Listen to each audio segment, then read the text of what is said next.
ಮೇ 10 ಭಾರತದ ಇತಿಹಾಸದ ಪುಟಗಳಲ್ಲಿ ದಪ್ಪಕ್ಷರಗಳಿಂದ ಬರೆಯುವಂಥ ದಿನ ಇದು.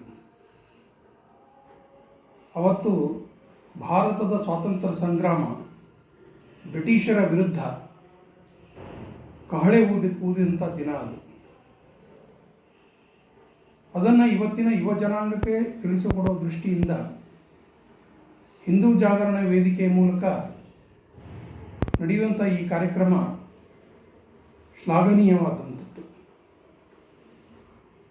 1857 ಮೇ 10 ಈ ದೇಶದಲ್ಲಿ ಪ್ರಾಂತೀಯ ಸ್ಫೋಟ ಆದಾಗ ಅವತ್ತೇ ನಮ್ಮ ದೇಶಕ್ಕೆ ಸ್ವಾತಂತ್ರ್ಯ ಸಿಕ್ಬಿಡಬೇಕಾಗಿತ್ತು. ದಿಟ್ಟ ಹೋರಾಟ ಅದು. ಅನೇಕ ಜನ ಕ್ರಾಂತಿಕಾರಿಗಳು, ಅನೇಕ ರಾಜ ಮಹಾರಾಜರುಗಳು, ಅವರಿಂದ ಹಿಡಿದು ಒಬ್ಬ ಬಡ ರೈತರವರೆಗೂ ಕೂಡ ಈ ಹೋರಾಟದಲ್ಲಿ ಪಾಲ್ಗೊಂಡಂಥವರೇ. ಈ ಸ್ವಾತಂತ್ರ್ಯ ಹೋರಾಟದ ಈ ಕಥೆಯನ್ನು ನಮ್ಮ ಕಣ್ಣು ಮುಂದೆ ಇಟ್ಟಂಥವರು ಸ್ವಾತಂತ್ರ್ಯ ವೀರ ಸಾವರ್ಕರ್ ಅವರು. ವಿನಾಯಕ ದಾಮೋದರ್ ಸಾವರ್ಕರ್ ಕೇವಲ 21 ವರ್ಷ ಆಗ ಅವರು ಇಂಗ್ಲೆಂಡಿನೊಳಗಿದ್ದರು. ಕುತೂಹಲಕ್ಕಾಗಿ ಭಾರತದ ಇತಿಹಾಸವನ್ನು ಅಲ್ಲಿರ್ತಕ್ಕಂತಹ ಗ್ರಂಥಾಲಯಗಳಲ್ಲಿ, ಸರ್ಕಾರಿ ಇಲಾಖೆಗಳಲ್ಲಿ ಅವರು ಹುಡುಕಿದಾಗ ಅವರಿಗನ್ನಿಸಿದ್ದು ಇದು ಕೇವಲ ಸಿಪಾಯಿ ದಂಗೆ ಅಲ್ಲ, ಬದಲಾಗಿ ಇಡೀ ದೇಶದ ಯುವಕರಿಗೇ ಕ್ರಾಂತಿಯ ಪ್ರೇರಣೆ ನೀಡುವಂಥ ಘಟನೆ ಅಂತ ಅನ್ನಿಸ್ತು. ಅಧ್ಯಯನಕ್ಕೆ ತೊಡಗಿದರು ಅವರು. ಅದಕ್ಕೆ ಸಂಬಂಧಪಟ್ಟಂತಹ ವಿಷಯಗಳನ್ನೆಲ್ಲ ಸಂಗ್ರಹ ಮಾಡಿ ತಾವು ಕಟ್ಟಿರ್ತಕ್ಕಂಥ ಅಭಿನವ ಭಾರತ ಅನ್ನುವಂಥ ಸಂಘಟನೆಯ ಮೂಲಕ ಲಂಡನ್ನಲ್ಲಿರ್ತಕ್ಕಂತಹ ಭಾರತೀಯ ವಿದ್ಯಾರ್ಥಿಗಳನ್ನು ಸೇರಿಸಿ ಅವರ ಮುಂದೆ ಅವರು ಭಾಷಣ ಮಾಡಲಿಕ್ಕೆ ಆರಂಭ ಮಾಡಿದರು. ಅವತ್ತೇನು ಅವರು ಅಕ್ಷರ ರೂಪದಲ್ಲಿ ಹೇಳಿದ್ರು, ಅವರೇನು ಅವತ್ತು ಭಾಷಣ ರೂಪದಲ್ಲಿ ಹೇಳಿದ್ರು, ಅದು ಅಕ್ಷರ ರೂಪದಲ್ಲಿ, ಕೃತಿಯ ರೂಪದಲ್ಲಿ ಹೊರಬಂತು. ಅದರ ಮೂಲ ಕೃತಿ ಮರಾಠಿಯಲ್ಲಿರುವಂಥದ್ದು. ಸಾವರ್ಕರ್ ಉದ್ದೇಶ ಏನಿತ್ತು? ಈ 1857ರ ಸ್ವಾತಂತ್ರ್ಯ ಸಂಗ್ರಾಮದ ಕಥೆಯನ್ನು ಅವತ್ತಿನ ಯುವ ಜನಾಂಗದ ಮುಂದೆ ಇಡುವಂಥ ಉದ್ದೇಶ ಏನಿತ್ತು? ಅವರು ಸ್ಪಷ್ಟವಾಗಿ ಹೇಳ್ತಾರೆ ತಮ್ಮ ಮಾತುಗಳಲ್ಲಿ. ಮುಂದೊಂದು ದಿನ ಹಿಂದೆ 1857ರಲ್ಲಿ ಯಾವ ರೀತಿಯ ಸ್ವಾತಂತ್ರ್ಯ ಸಂಗ್ರಾಮ ನಡೆದಿತ್ತು ಅಂಥದ ಒಂದು ಸಮರಕ್ಕೆ ಇವತ್ತಿನ ಯುವ ಜನಾಂಗ ಅದಕ್ಕೆ ಸಿದ್ಧ ಆಗಬೇಕು ಅನ್ನೋಂಥ ಉದ್ದೇಶ. ಈ ಉದ್ದೇಶವನ್ನು ಇಟ್ಕೊಂಡೇ ಅವರು ಅಭಿನವ ಭಾರತ ಸಂಸ್ಥೆಯ ಮೂಲಕ ಈ ಭಾಷಣಗಳನ್ನು ಮಾಡಿದ್ದು, ಕೃತಿ ರಚನೆ ಮಾಡಿದ್ದು. ಅದನ್ನು ಬ್ರಿಟಿಷ್ ಗೂಢಚಾರರಿಗೆ ಯಾವಾಗ ಗೊತ್ತಾಯಿತು, ಇವರು ಬರೆದಂಥ ಮರಾಠಿ ಕೃತಿಯನ್ನು ಅವರು ಅಪಹರಿಸಿದರು. ಇಲ್ಲಿಂದ ಕ್ರಾಂತಿಕಾರಿಗಳಿಗೆ ಬಹಳ ನಿರಾಶೆ ಆಯಿತು. ಆದರೆ ಪ್ರಯತ್ನ ಬಿಡಲಿಲ್ಲ. ಮಹಾರಾಷ್ಟ್ರದಲ್ಲಿ ಇದನ್ನು ಮುದ್ರಿಸುವ ಪ್ರಯತ್ನ ನಡೀತು. ಸ್ವಾತಂತ್ರ್ಯ ವೀರ ಸಾವರ್ಕರ್ ಅವರ ಇನ್ನೊಂದು ವಿಶಿಷ್ಟತೆ ಏನು ಅಂತಂದರೆ ಅವರ ಅದ್ಭುತ ಜ್ಞಾಪಕ ಶಕ್ತಿ. ಮುಂದೆ ಕಾಲಾಪಾನಿ ಆ ಶಿಕ್ಷೆಗೆ ಒಳಗಾದ ಅಂಡಮಾನ್ನಲ್ಲಿ ಜೈಲಿನ ಕೋಣೆಯಲ್ಲಿ ಅವರು ಯಾವ ಕೃತಿಗಳನ್ನು ರಚನೆ ಮಾಡಿದರೋ ಅದಾನಂತರ ಬಿಡುಗಡೆ ನಂತರ ಅದೇ ಕೃತಿಗಳನ್ನು ಬರೆದು ಅದನ್ನು ಬಿಡುಗಡೆ ಮಾಡಿದಂತಹ ಮಹಾಪ್ರತಿಭಾವಂತ ಅವರಾಗಿದ್ದರು. ಯಾವಾಗ ಇದನ್ನು ಮಹಾರಾಷ್ಟ್ರದಲ್ಲಿ ಇದು ಮುದ್ರಿಸುವಂಥ ಪ್ರಯತ್ನ ಕ್ರಾಂತಿಕಾರಿಗಳು ಮಾಡಿದರು, ಭಾರತದಲ್ಲಿರ್ತಕ್ಕಂತಹ ಯಾವುದೇ ಪ್ರಕಾಶನ ಸಂಸ್ಥೆ ಧೈರ್ಯ ಮಾಡಲಿಲ್ಲ. ಬ್ರಿಟಿಷರ ಹೆದರಿಕೆ ಇತ್ತು. ಕೊನೆಗೆ ಅಭಿನವ ಭಾರತ ಒಬ್ಬ ಸದಸ್ಯ ಅವರು ಇದನ್ನು ಮುದ್ರಿಸುವಂಥ ಪ್ರಯತ್ನ ಮಾಡಿದರು. ಅದು ಸಫಲ ಆಗಲಿಲ್ಲ. ಅದಾದಮೇಲೆ ಅದನ್ನು ಕರಡು ಕೃತಿಯನ್ನು ಪ್ಯಾರಿಸ್ಸಿಗೆ ಸಾಗಾಟ ಮಾಡಲಾಯಿತು. ಅಲ್ಲಿ ಸಾವರ್ಕರ್ ಇದ್ದರು. ಅವರ ಕೈಗೆ ಅದು ಸಿಕ್ತು. ಜರ್ಮನಿಯಲ್ಲಿ ಮುದ್ರಿಸುವಂಥ ಪ್ರಯತ್ನ ನಡೀತು. ಆದರೆ ತಾಂತ್ರಿಕ ಕಾರಣದಿಂದಾಗಿ, ಅಂದರೆ ಅಲ್ಲಿ ಒಳ್ಳೆಯ ಇರುವಂಥ ಮುದ್ರಣಾಲಯಗಳು, ಅಲ್ಲಿ ಬೇಕಾದಂಥ ಮರಾಠಿ ಅಥವಾ ಇಂಗ್ಲೀಷಿಗೆ ಸಂಬಂಧಪಟ್ಟಂಥ ಮುದ್ರಣಾಲಯಗಳು ಲಭ್ಯ ಇರಲಿಲ್ಲ. ಹೀಗಾಗಿ ಅದು ವಿಫಲ ಆಯಿತು. ಇಂಗ್ಲಿಷ್ ಭಾಷಾಂತರ ಮಾಡಿ ಅದನ್ನು ಮುದ್ರಿಸಬೇಕು ಅಂತ ಪ್ರಯತ್ನ ನಡೀತು. VVS ಅಯ್ಯರ್ ಅನ್ನುವಂತಹ ಕ್ರಾಂತಿಕಾರಿಗಳು ಅವರು ಇದಕ್ಕೆ ಬೆಂಬಲವಾಗಿ ನಿಂತುಕೊಂಡರು. ಇಂಗ್ಲೆಂಡ್ನಲ್ಲಿಗೂ ಅದು ಬೆಳಕು ಕಾಣಲಿಲ್ಲ, ಪ್ಯಾರಿಸ್ನಲ್ಲೂ ಸಫಲ ಆಗಲಿಲ್ಲ. ಕೊನೆಗೆ ಕ್ರಾಂತಿಕಾರಿಗಳು ಒಂದು ಯೋಜನೆಯನ್ನು ಮಾಡಿ ಅದನ್ನು ಹಾಲೆಂಡ್ನಲ್ಲಿ ಮುದ್ರಣ ಮಾಡಿದರು. ಆದರೆ ಸುದ್ದಿ ಹಬ್ಬಿಸಿದ್ದು ಅಂತಂದರೆ ಇದು ಫ್ರಾನ್ಸ್ನಲ್ಲಿ ಮುದ್ರಣ ಆಗ್ತಾ ಇದೆ ಅಂತ. ಆದರೆ ಆ ಪುಸ್ತಕಗಳನ್ನು ಹಾಲೆಂಡ್ನಲ್ಲಿ ಮುದ್ರಿಸಿ ಪ್ಯಾರಿಸ್ನಲ್ಲಿ ವಿತರಣೆ ಮಾಡುವಂತಹ ಕೆಲಸಕ್ಕೆ ಕ್ರಾಂತಿಕಾರಿಗಳು ಕೈ ಹಾಕಿದರು. ವಿಷಯ ಆಂಗ್ಲ ಸರ್ಕಾರಕ್ಕೆ ಗೊತ್ತಾಯಿತು. ಪ್ರಕಟಣೆಯ ಪೂರ್ವನೇ ಈ ಗ್ರಂಥವನ್ನು ಬಹಿಷ್ಕಾರ ಹಾಕಿದರು, ಬ್ಯಾನ್ ಮಾಡಿದರು.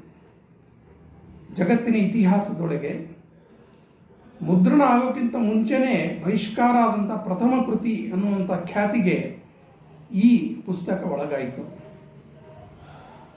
ಸಾವರ್ಕರ್ ಈ ವಿಷಯವಾಗಿ ಲಂಡನ್ ಒಳಗೆ ಬೆಂಕಿ ಉಗುಳುವಂಥ ಭಾಷಣಗಳನ್ನು ಮಾಡಿದರು.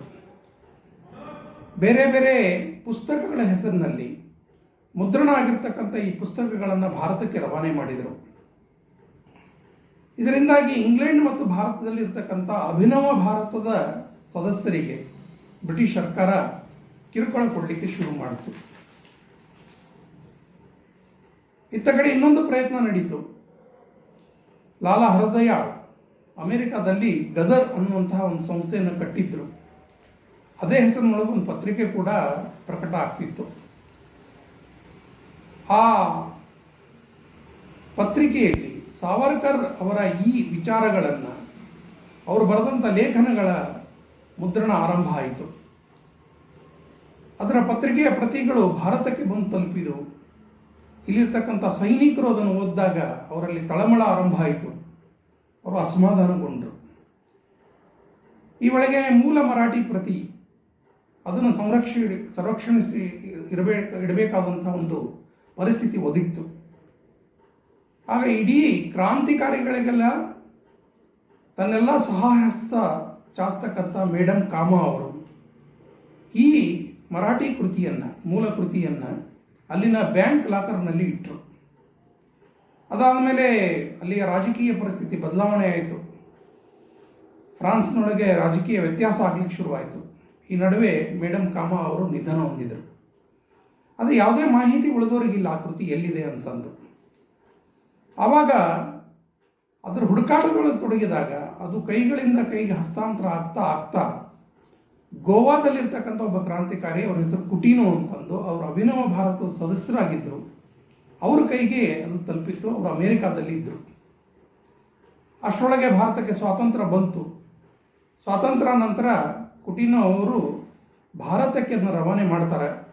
ಅದು ಸಾವರ್ಕರ್ ಕೈಗೆ ಮತ್ತೆ ಸಿಕ್ತು.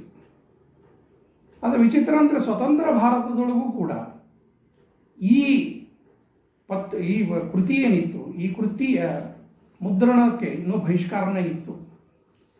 ಆಗ ಈ ದೇಶದಲ್ಲಿರ್ತಕ್ಕಂತಹ ದೇಶಭಕ್ತರು ಅವರು ಈ ಬಹಿಷ್ಕಾರವನ್ನು ಮುರಿದು ಇದನ್ನು ಮುದ್ರಣ ಮಾಡುವಂಥ ಪ್ರಯತ್ನಕ್ಕೆ ಕೈ ಹಾಕಿದರು. ಕೊನೆಗೆ ಆವತ್ತಿನ ಕಾಂಗ್ರೆಸ್ ಸರ್ಕಾರ ಜನರ ಒತ್ತಾಯದ ಮೇರೆಗೆ ಈ ಕೃತಿಯ ಮೇಲಿರ್ತಕ್ಕಂತಹ ಬಹಿಷ್ಕಾರವನ್ನು ತೆಗೆದುಹಾಕಿತು. ಸ್ವಲ್ಪ ಹಿಂದುಗಡೆ ಹೋಗೋಣ ಈ ಇತಿಹಾಸದೊಳಗೆ. ಮೊದಲನೇ ಮುದ್ರಣ ಆಗಿದ್ದು ಕ್ರಾಂತಿಕಾರಿಗಳ ಮೂಲಕ ಹಾಲೆಂಡ್ನಲ್ಲಿ. ಎರಡನೇ ಮುದ್ರಣ ಎಲ್ಲಾಯಿತು ಅನ್ನೋದ್ರ ಬಗ್ಗೆ ಸರಿಯಾದ ಮಾಹಿತಿ ಇಲ್ಲ.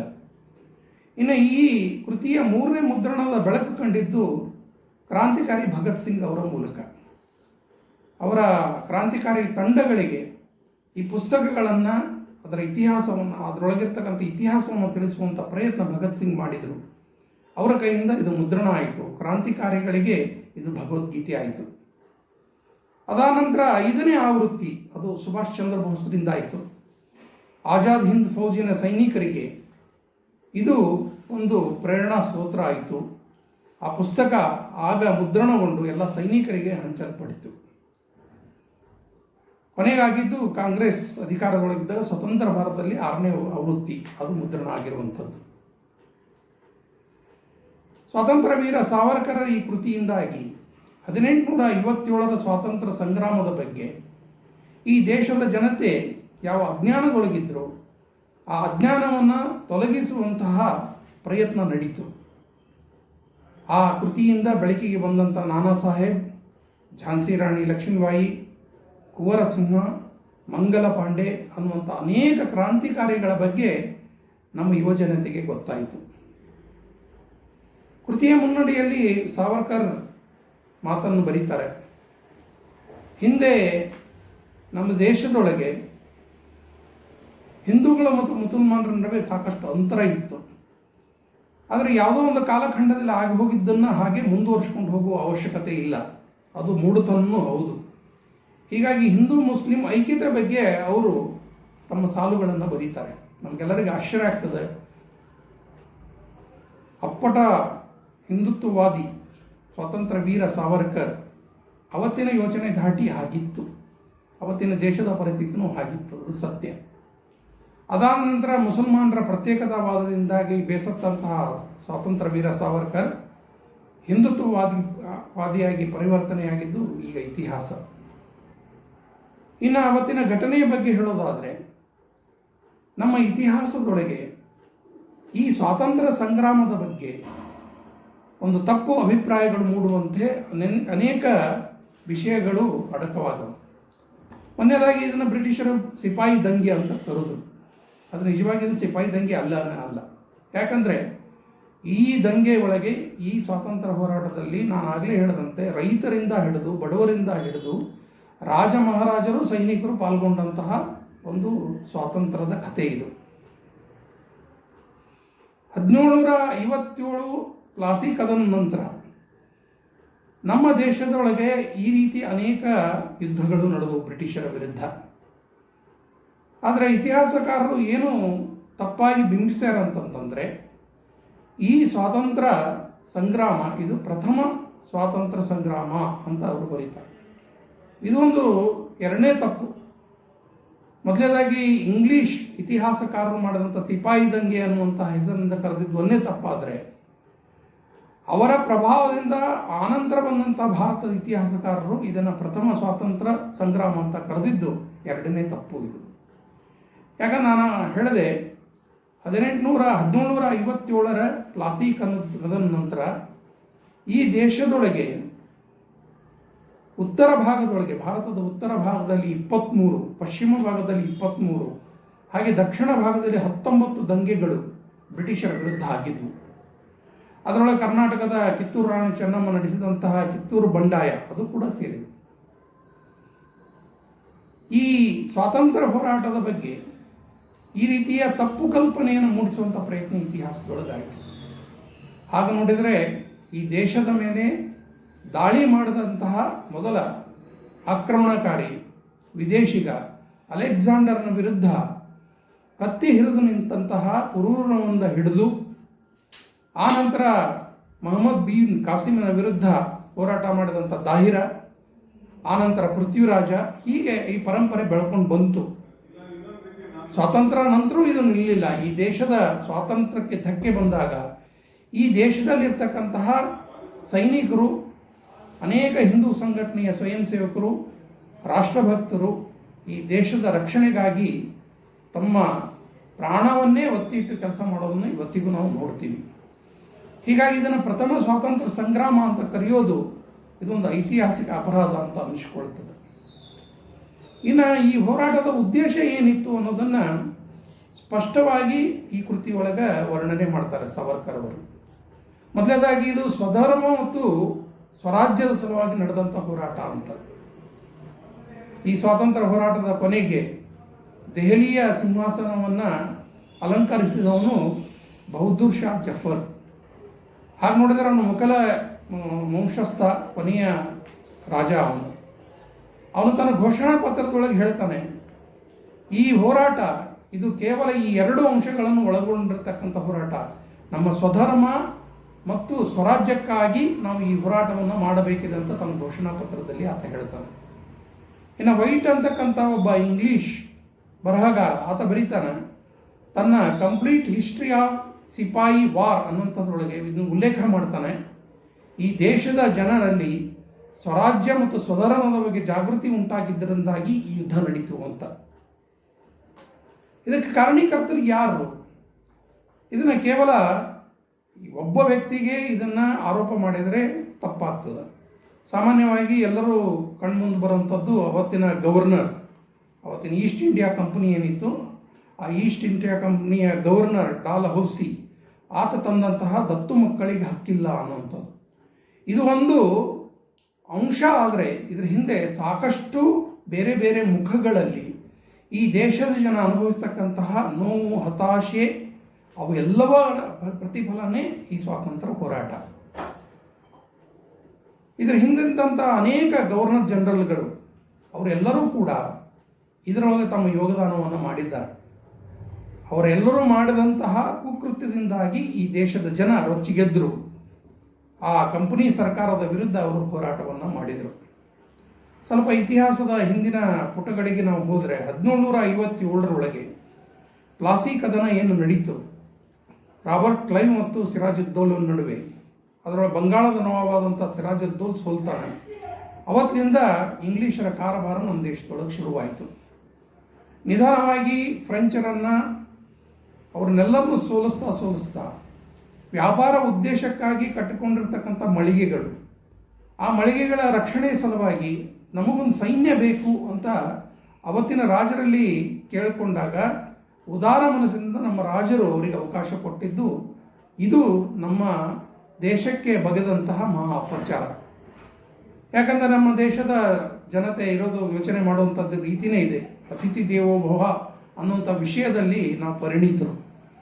ಆದರೆ ಅತಿಥಿಗಳು ಯಾರು, ಅವರು ಯಾವ ಮಾನಸಿಕತೆಯಿಂದ ಈ ದೇಶದೊಳಗೆ ಬಂದಿರುವಂಥವ್ರು, ಅವರ ಉದ್ದೇಶ ಏನು, ಇದರ ಬಗ್ಗೆ ಯಾರಿಗೂ ಸ್ಪಷ್ಟ ಕಲ್ಪನೆಗಳು ಇರಲಿಲ್ಲ. ಹೀಗಾಗಿ ಅವರಿಗೆ ಅವಕಾಶ ಮಾಡಿಕೊಟ್ಟಿವಿ ನಾವು. ವ್ಯಾಪಾರಕ್ಕಾಗಿ ಬಂದಂತಹ ಬ್ರಿಟಿಷರು ನಿಧಾನವಾಗಿ ತಮ್ಮ ಕೋಟೆಗಳನ್ನು ಕಟ್ಟಿಕೊಂಡರು, ಜಮೀನುಗಳನ್ನು ಖರೀದಿ ಮಾಡಿದರು, ಸೈನ್ಯವನ್ನು ಕಟ್ಟಿದರು, ತಮ್ಮ ಬಲವನ್ನು ಹೆಚ್ಚು ಮಾಡ್ತಾ ಹೋದರು. ಅವರ ಸೈನ್ಯ ಅಂದರೆ ಯಾವುದದು ಸೈನ್ಯ? ಕೇವಲ ಬ್ರಿಟಿಷರು ಇರುವಂಥ ಸೈನ್ಯನ ಇಲ್ಲ, ಇದು ತಪ್ಪು ಕಲ್ಪನೆ. ನಮ್ಮ ದೇಶದ ಜನರೇ ಅವರ ಕೈ ಕೆಳಗೆ ಕೆಲಸ ಮಾಡ್ತಿದ್ದರು, ಸೈನಿಕರಾಗಿ ದುಡಿತಿದ್ದರು. ಅವರನ್ನೇ ಇಟ್ಟುಕೊಂಡು ನಮ್ಮ ಕೈಯಿಂದ ನಮ್ಮ ಕೆನ್ನೆಗೆ ಹೊಡೆಯುವಂಥ ಕೆಲಸವನ್ನು ಬ್ರಿಟಿಷರು ಮಾಡಿದರು. ಯಾವಾಗ ನಮ್ಮ ಶಕ್ತಿ ಹೆಚ್ಚಾಗಲಿಕ್ಕೆ ಶುರುವಾಯಿತು, ಅವಾಗ ನಿಧಾನವಾಗಿ ರಾಜಕೀಯದ ಕಡೆಗೆ ಅವರು ಕೈ ಹಾಕಲಿಕ್ಕೆ ಶುರು ಮಾಡಿದರು. ಈ ದೇಶದೊಳಗಿರ್ತಕ್ಕಂತಹ ರಾಜರುಗಳ ನಡುವಿನ ಒಡಕಿನ ಲಾಭವನ್ನು ಅವರು ತೆಗೆದುಕೊಂಡರು. ಒಡೆದು ಆಳುವ ನೀತಿಯನ್ನು ಯಶಸ್ವಿಯಾಗಿ ಜಾರಿಗೆ ತಂದರು. ರಾಜರುಗಳು ನಡೀತಕ್ಕಂತಹ ಈ ವೈಮನಸ್ಸದ ಕಾರಣದಿಂದಾಗಿ ಒಬ್ಬೊಬ್ಬರಾಗಿ ರಾಜರನ್ನು ಪ್ರಭಾವಿತಗೊಳಿಸಿ ಆವಾಗ ಲಾರ್ಡ್ ವೆಲ್ಲೆಸ್ಲಿ ತಂದಿರತಕ್ಕಂತಹ ಸಹಾಯಕ ಸೈನ್ಯ ಪದ್ಧತಿ ಇದನ್ನು ಜಾರಿಗೆ ತಂದರು. ಇದಕ್ಕೆ ಮೊದಲು ಬಲಿಯಾದವನು ಯಾರು? ನಮ್ಮ ದೇಶದ ದಕ್ಷಿಣ ಭಾಗದಲ್ಲಿರ್ತವಂಥ ಹೈದರಾಬಾದ್ ಸಂಸ್ಥಾನದ ನಿಜಾಮ. ಅವನು ಮೊದಲು ಇದನ್ನು ಒಪ್ಪಿಕೊಂಡ. ಸಹಾಯಕ ಸೈನ್ಯ ಪದ್ಧತಿ ಅಂದರೆ ಏನು? ಸಹಾಯಕ ಸೈನ್ಯ ಪದ್ಧತಿ ಒಳಗೆ ಅದನ್ನು ಒಪ್ಪಿಕೊಂಡಿರ್ತಕ್ಕಂಥ ರಾಜ ಬ್ರಿಟಿಷರ ಜೋಡಿ ಸಂಧಾನ ಏರ್ಪಾಡು ಮಾಡಿಕೊಂಡು ಅವರು ಯಾವ ನಿಯಮಗಳನ್ನು ಹಾಕ್ತಿದ್ರು ಅದಕ್ಕೆ ಒಪ್ಕೊಳ್ಬೇಕಾಗ್ತಿತ್ತು. ತಮ್ಮ ಸೈನ್ಯದೊಳಗಿರ್ತಕ್ಕಂಥ ಸೈನಿಕರಿಗೆಲ್ಲ ವೇತನವನ್ನು ಆಯಾ ರಾಜರೇ ಭರಿಸಬೇಕಾಗ್ತಿತ್ತು. ನಿಧಾನವಾಗಿ ಇದರ ವೇತನದ ವೆಚ್ಚ ಹೆಚ್ಚಾಗ್ತಾ ಹೋಗ್ತಿತ್ತು. ಪರಿಸ್ಥಿತಿ ಬಿಗಡ್ತಾ ಹೋದಂತೆಲ್ಲ ರಾಜರುಗಳು ಮತ್ತೆ ಬ್ರಿಟಿಷರ ಮುಂದೆ ಕೈ ಓಡುತ್ತಿದ್ದರು. ಇಲ್ಲೇ ವ್ಯಾಪಾರ ವಹಿವಾಟ ಮಾಡ್ಕೊಂಡು ಬಂದಂಥ ಬ್ರಿಟಿಷರು ಸಾಕಷ್ಟು ಹಣ ಸಂಪಾದನೆ ಮಾಡಿ ಇವರಿಗೆ ಸಹಾಯ ಮಾಡ್ತಿದ್ರು.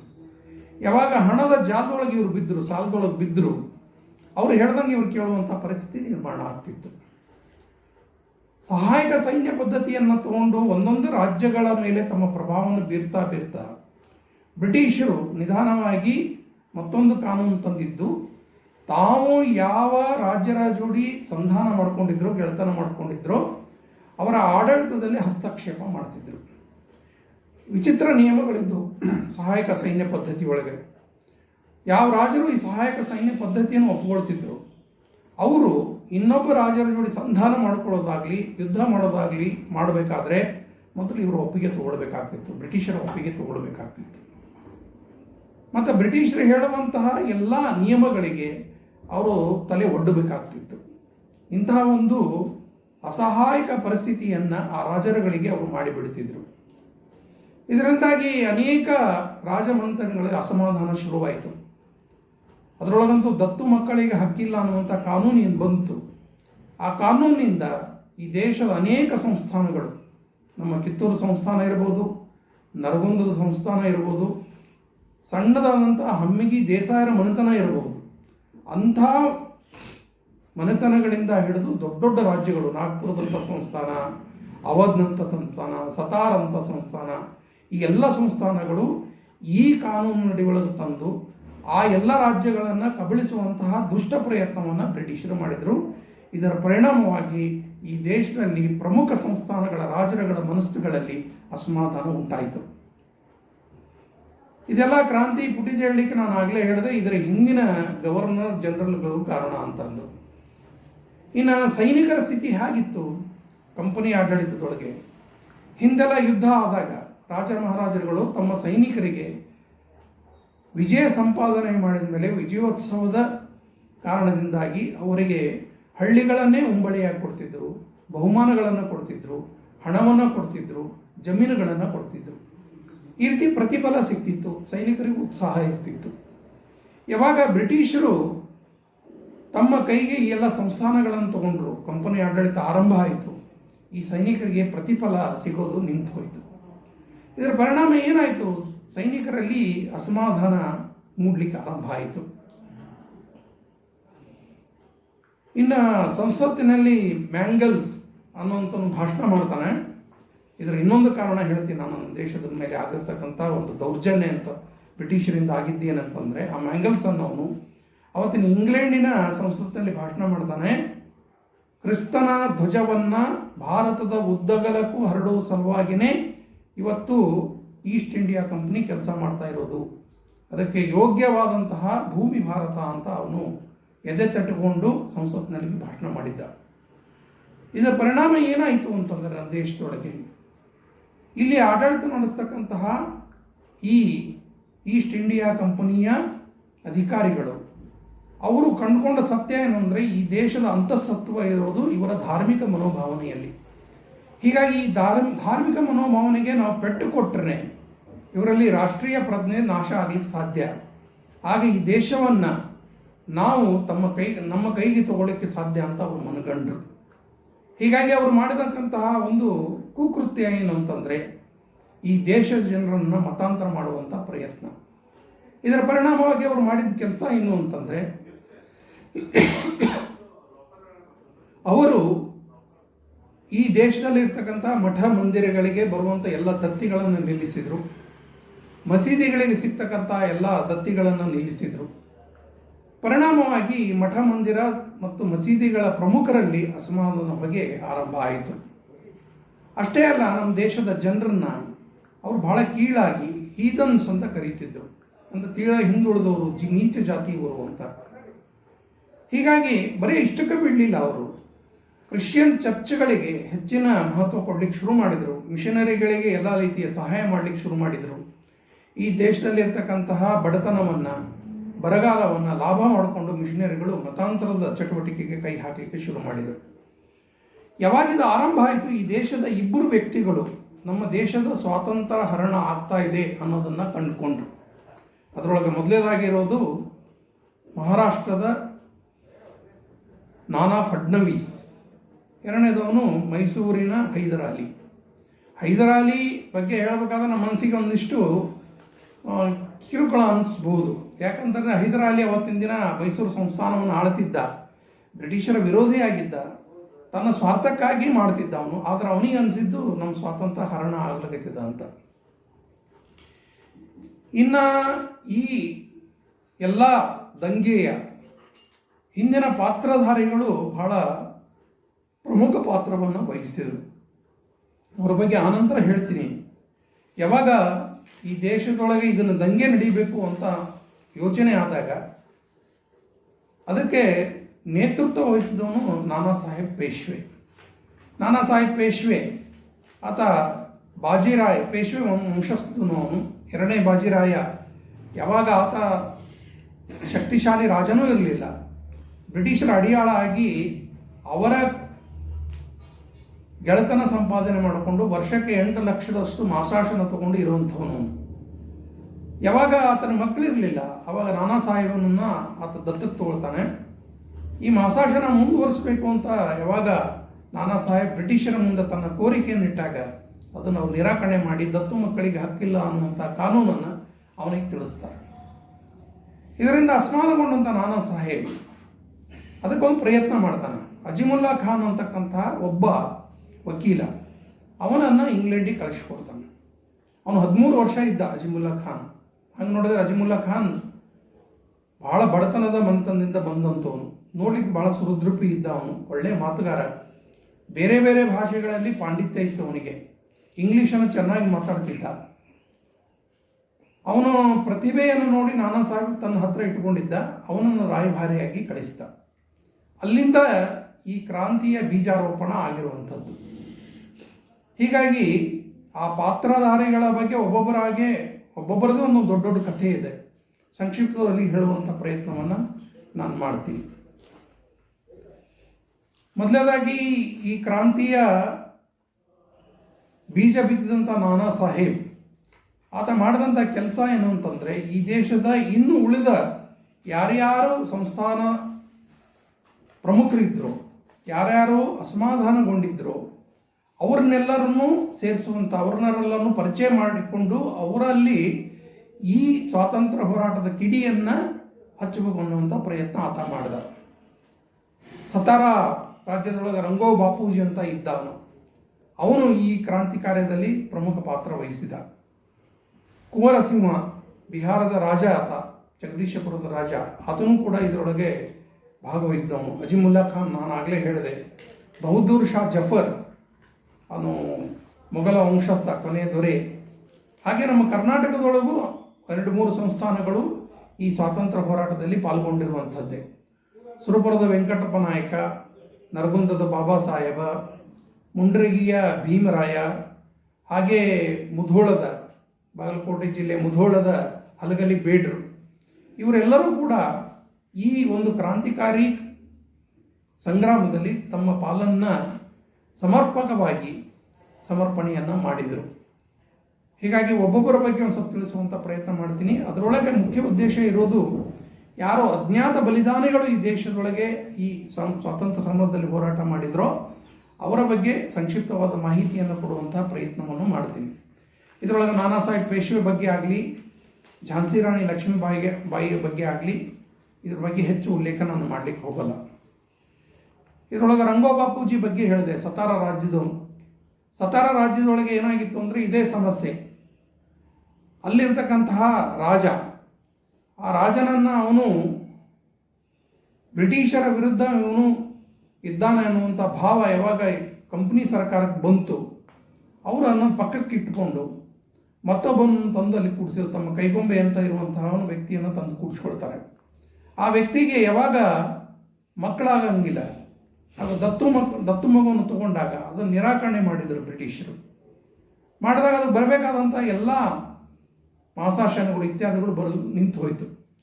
ಆವಾಗ ರಂಗೋ ಬಾಪೂಜಿ ಅಲ್ಲಿರ್ತಕ್ಕಂಥ ಮಂತ್ರಿ ಅವನು ಈ ಬ್ರಿಟಿಷರ ಜೋಡಿ ಸಂಧಾನ ಮಾಡಿಕೊಳ್ಳುವಂಥ ಪ್ರಯತ್ನದ ಸಲುವಾಗಿ ಇಂಗ್ಲೆಂಡಿಗೆ ಹೋದ. ಇಂಗ್ಲೆಂಡಿಗೆ ಹೋಗಿ ಕುತ್ಕೊಂಡು ಅವನಿಗೆ ಇಂಗ್ಲೀಷು ಕೂಡ ಸರಿ ಬರ್ತಿರಲಿಲ್ಲ. ಭಾಳ ಕಷ್ಟಪಟ್ಟುಕೊಂಡು ಇಂಗ್ಲೀಷರಿಗೆ 100 ಅರ್ಜಿಗಳನ್ನು ಬರೆದಂಥವನು ರಂಗೋ ಬಾಪೂಜಿ. ಆದರೆ ಎಷ್ಟೆಲ್ಲ ಪ್ರಯತ್ನ ಮಾಡಿದರೂ ಅವನ ಪ್ರಯತ್ನಕ್ಕೆ ಫಲ ಸಿಗಲಿಲ್ಲ. ಅದೇ ಸಂದರ್ಭದೊಳಗೆ ನಾನಾ ಸಾಹೇಬನ ವಕೀಲಾದಂತಹ ಅಜಿಮುಲ್ಲಾ ಖಾನ್ ಭೇಟಿ ಕೂಡ ಆಗ್ತಾನೆ ಅಲ್ಲಿ ಇಂಗ್ಲೆಂಡ್ನೊಳಗೆ. ಅವರಿಬ್ಬರ ಮಾತುಕತೆ ಆಯಿತು. ಕೊನೆಗೆ ನಿರಾಶೆ ಹೊಂದಿದಂಥ ಇಬ್ಬರು ನಿಶ್ಚಯ ಮಾಡಿದ್ದು, ಭಾರತಕ್ಕೆ ಹೋಗಿ ಈಸ್ಟ್ ಇಂಡಿಯಾ ಕಂಪನಿಯ ವಿರುದ್ಧ ನಾವು ಯುದ್ಧವನ್ನು ಸಾರಬೇಕು ಅಂತ.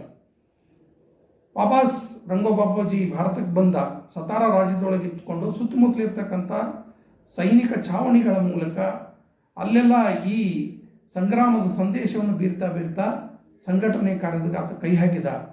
ಅಜಿಮುಲ್ಲಾ ಖಾನ್ ಮಾಡಿದಂಥ ಪ್ರಯತ್ನ, ಅವನು ಬೇರೆ ಬೇರೆ ದೇಶಗಳಿಗೆ ಹೋಗ್ತಾನೆ. ಕೊನೆಗೆ ರಷ್ಯಾಕ್ಕೆ ಬರ್ತಾನೆ. ರಷ್ಯಾದೊಳಗೆ ಒಬ್ಬ ಲೇಖಕರಿದ್ದರು ರಸೇಲ್, ಅವ್ರನ್ನ ಭೇಟಿ ಮಾಡ್ತಾನೆ. ಅಲ್ಲಿರ್ತಕ್ಕಂಥ ಸೈನ್ಯ ಶಿಬಿರಕ್ಕೂ ಅವನು ಭೇಟಿ ಕೊಡ್ತಾನೆ. ಬೆಳಗಿನಿಂದ ಸಂಜೆವರೆಗೂ ಇರ್ತಾನೆ. ಅಲ್ಲಿರ್ತಕ್ಕಂಥ ಶಸ್ತ್ರಾಭ್ಯಾಸ ಎಲ್ಲವನ್ನು ನೋಡಿ ಇಂಥ ಶಸ್ತ್ರಗಳು ಭಾರತಕ್ಕೆ ಬೇಕು ಅನ್ನೋದು ಮನಗಂಡಂಥ ಅವನು ಇದಕ್ಕಾಗಿ ಸಂಧಾನಕ್ಕಾಗಿ ಪ್ರಯತ್ನವನ್ನು ಮುಂದುವರಿಸ್ತಾನೆ. ವಾಪಸ್ ಭಾರತಕ್ಕೆ ಬಂದ ಮೇಲೆ ಅಜಿಮುಲ್ಲಾ ಖಾನ್ ನಾನಾ ಸಾಹೇಬ್ ಪೇಶ್ವೆ ಮುಂದೆ ತಾನು ಪಟ್ಟಂಥ ಎಲ್ಲ ಕಷ್ಟಗಳನ್ನು ಹೇಳಿಕೊಂಡು ನಾನಾ ಸಾಹೇಬನಿಗೆ ಕ್ರಾಂತಿಯ ಒಂದು ವಿಚಾರವನ್ನು ಆತನ ತಲೆಯಲ್ಲಿ ಬರೋ ಹಾಗೆ ಆತ ಪ್ರಯತ್ನ ಮಾಡ್ತಾನೆ. ಯಾವಾಗ ಅಸಮಾಧಾನದೊಂದಿಗೆ ಇದನ್ನ ಯಾರು ನಾನಾ ಸಾಹೇಬ್ ಇದ್ನೋ ಅವನು ಯಾವಾಗ ಅಜಿಮುಲ್ಲಾ ಖಾನ್ ಇದೆಲ್ಲ ಹೇಳಿದ ನಂತರ ಕ್ರಾಂತಿಯ ರೂಪುರೇಷೆಗಳನ್ನು ಅದನ್ನು ಯೋಜನೆಗಳನ್ನು ಮಾಡಲಿಕ್ಕೆ ಅಜಿಮುಲ್ಲಾ ಅವ್ರ ಜೋಡಿ ರಂಗೋ ಬಾಪೂಜಿ ಅಂಥವ್ರ ಜೋಡಿ ಅವ್ರ ಜೋಡಿ ಕುತ್ಕೊಂಡು ಯೋಚನೆಯನ್ನು ಮಾಡ್ತಾನೆ. ಹೀಗೆ ಅಜಿಮುಲ್ಲಾ ಖಾನ್ ಮತ್ತು ರಂಗೋ ಬಾಪೂಜಿಯವರ ಪ್ರಯತ್ನವೂ ಬಹಳ ಈ ಸಂಗ್ರಾಮದಲ್ಲಿ ಒಂದು ದೊಡ್ಡದಾದಂತಹ ಕೊಡುಗೆಯನ್ನು ಕೊಟ್ಟದಂತ ಹೇಳ್ಬೋದು.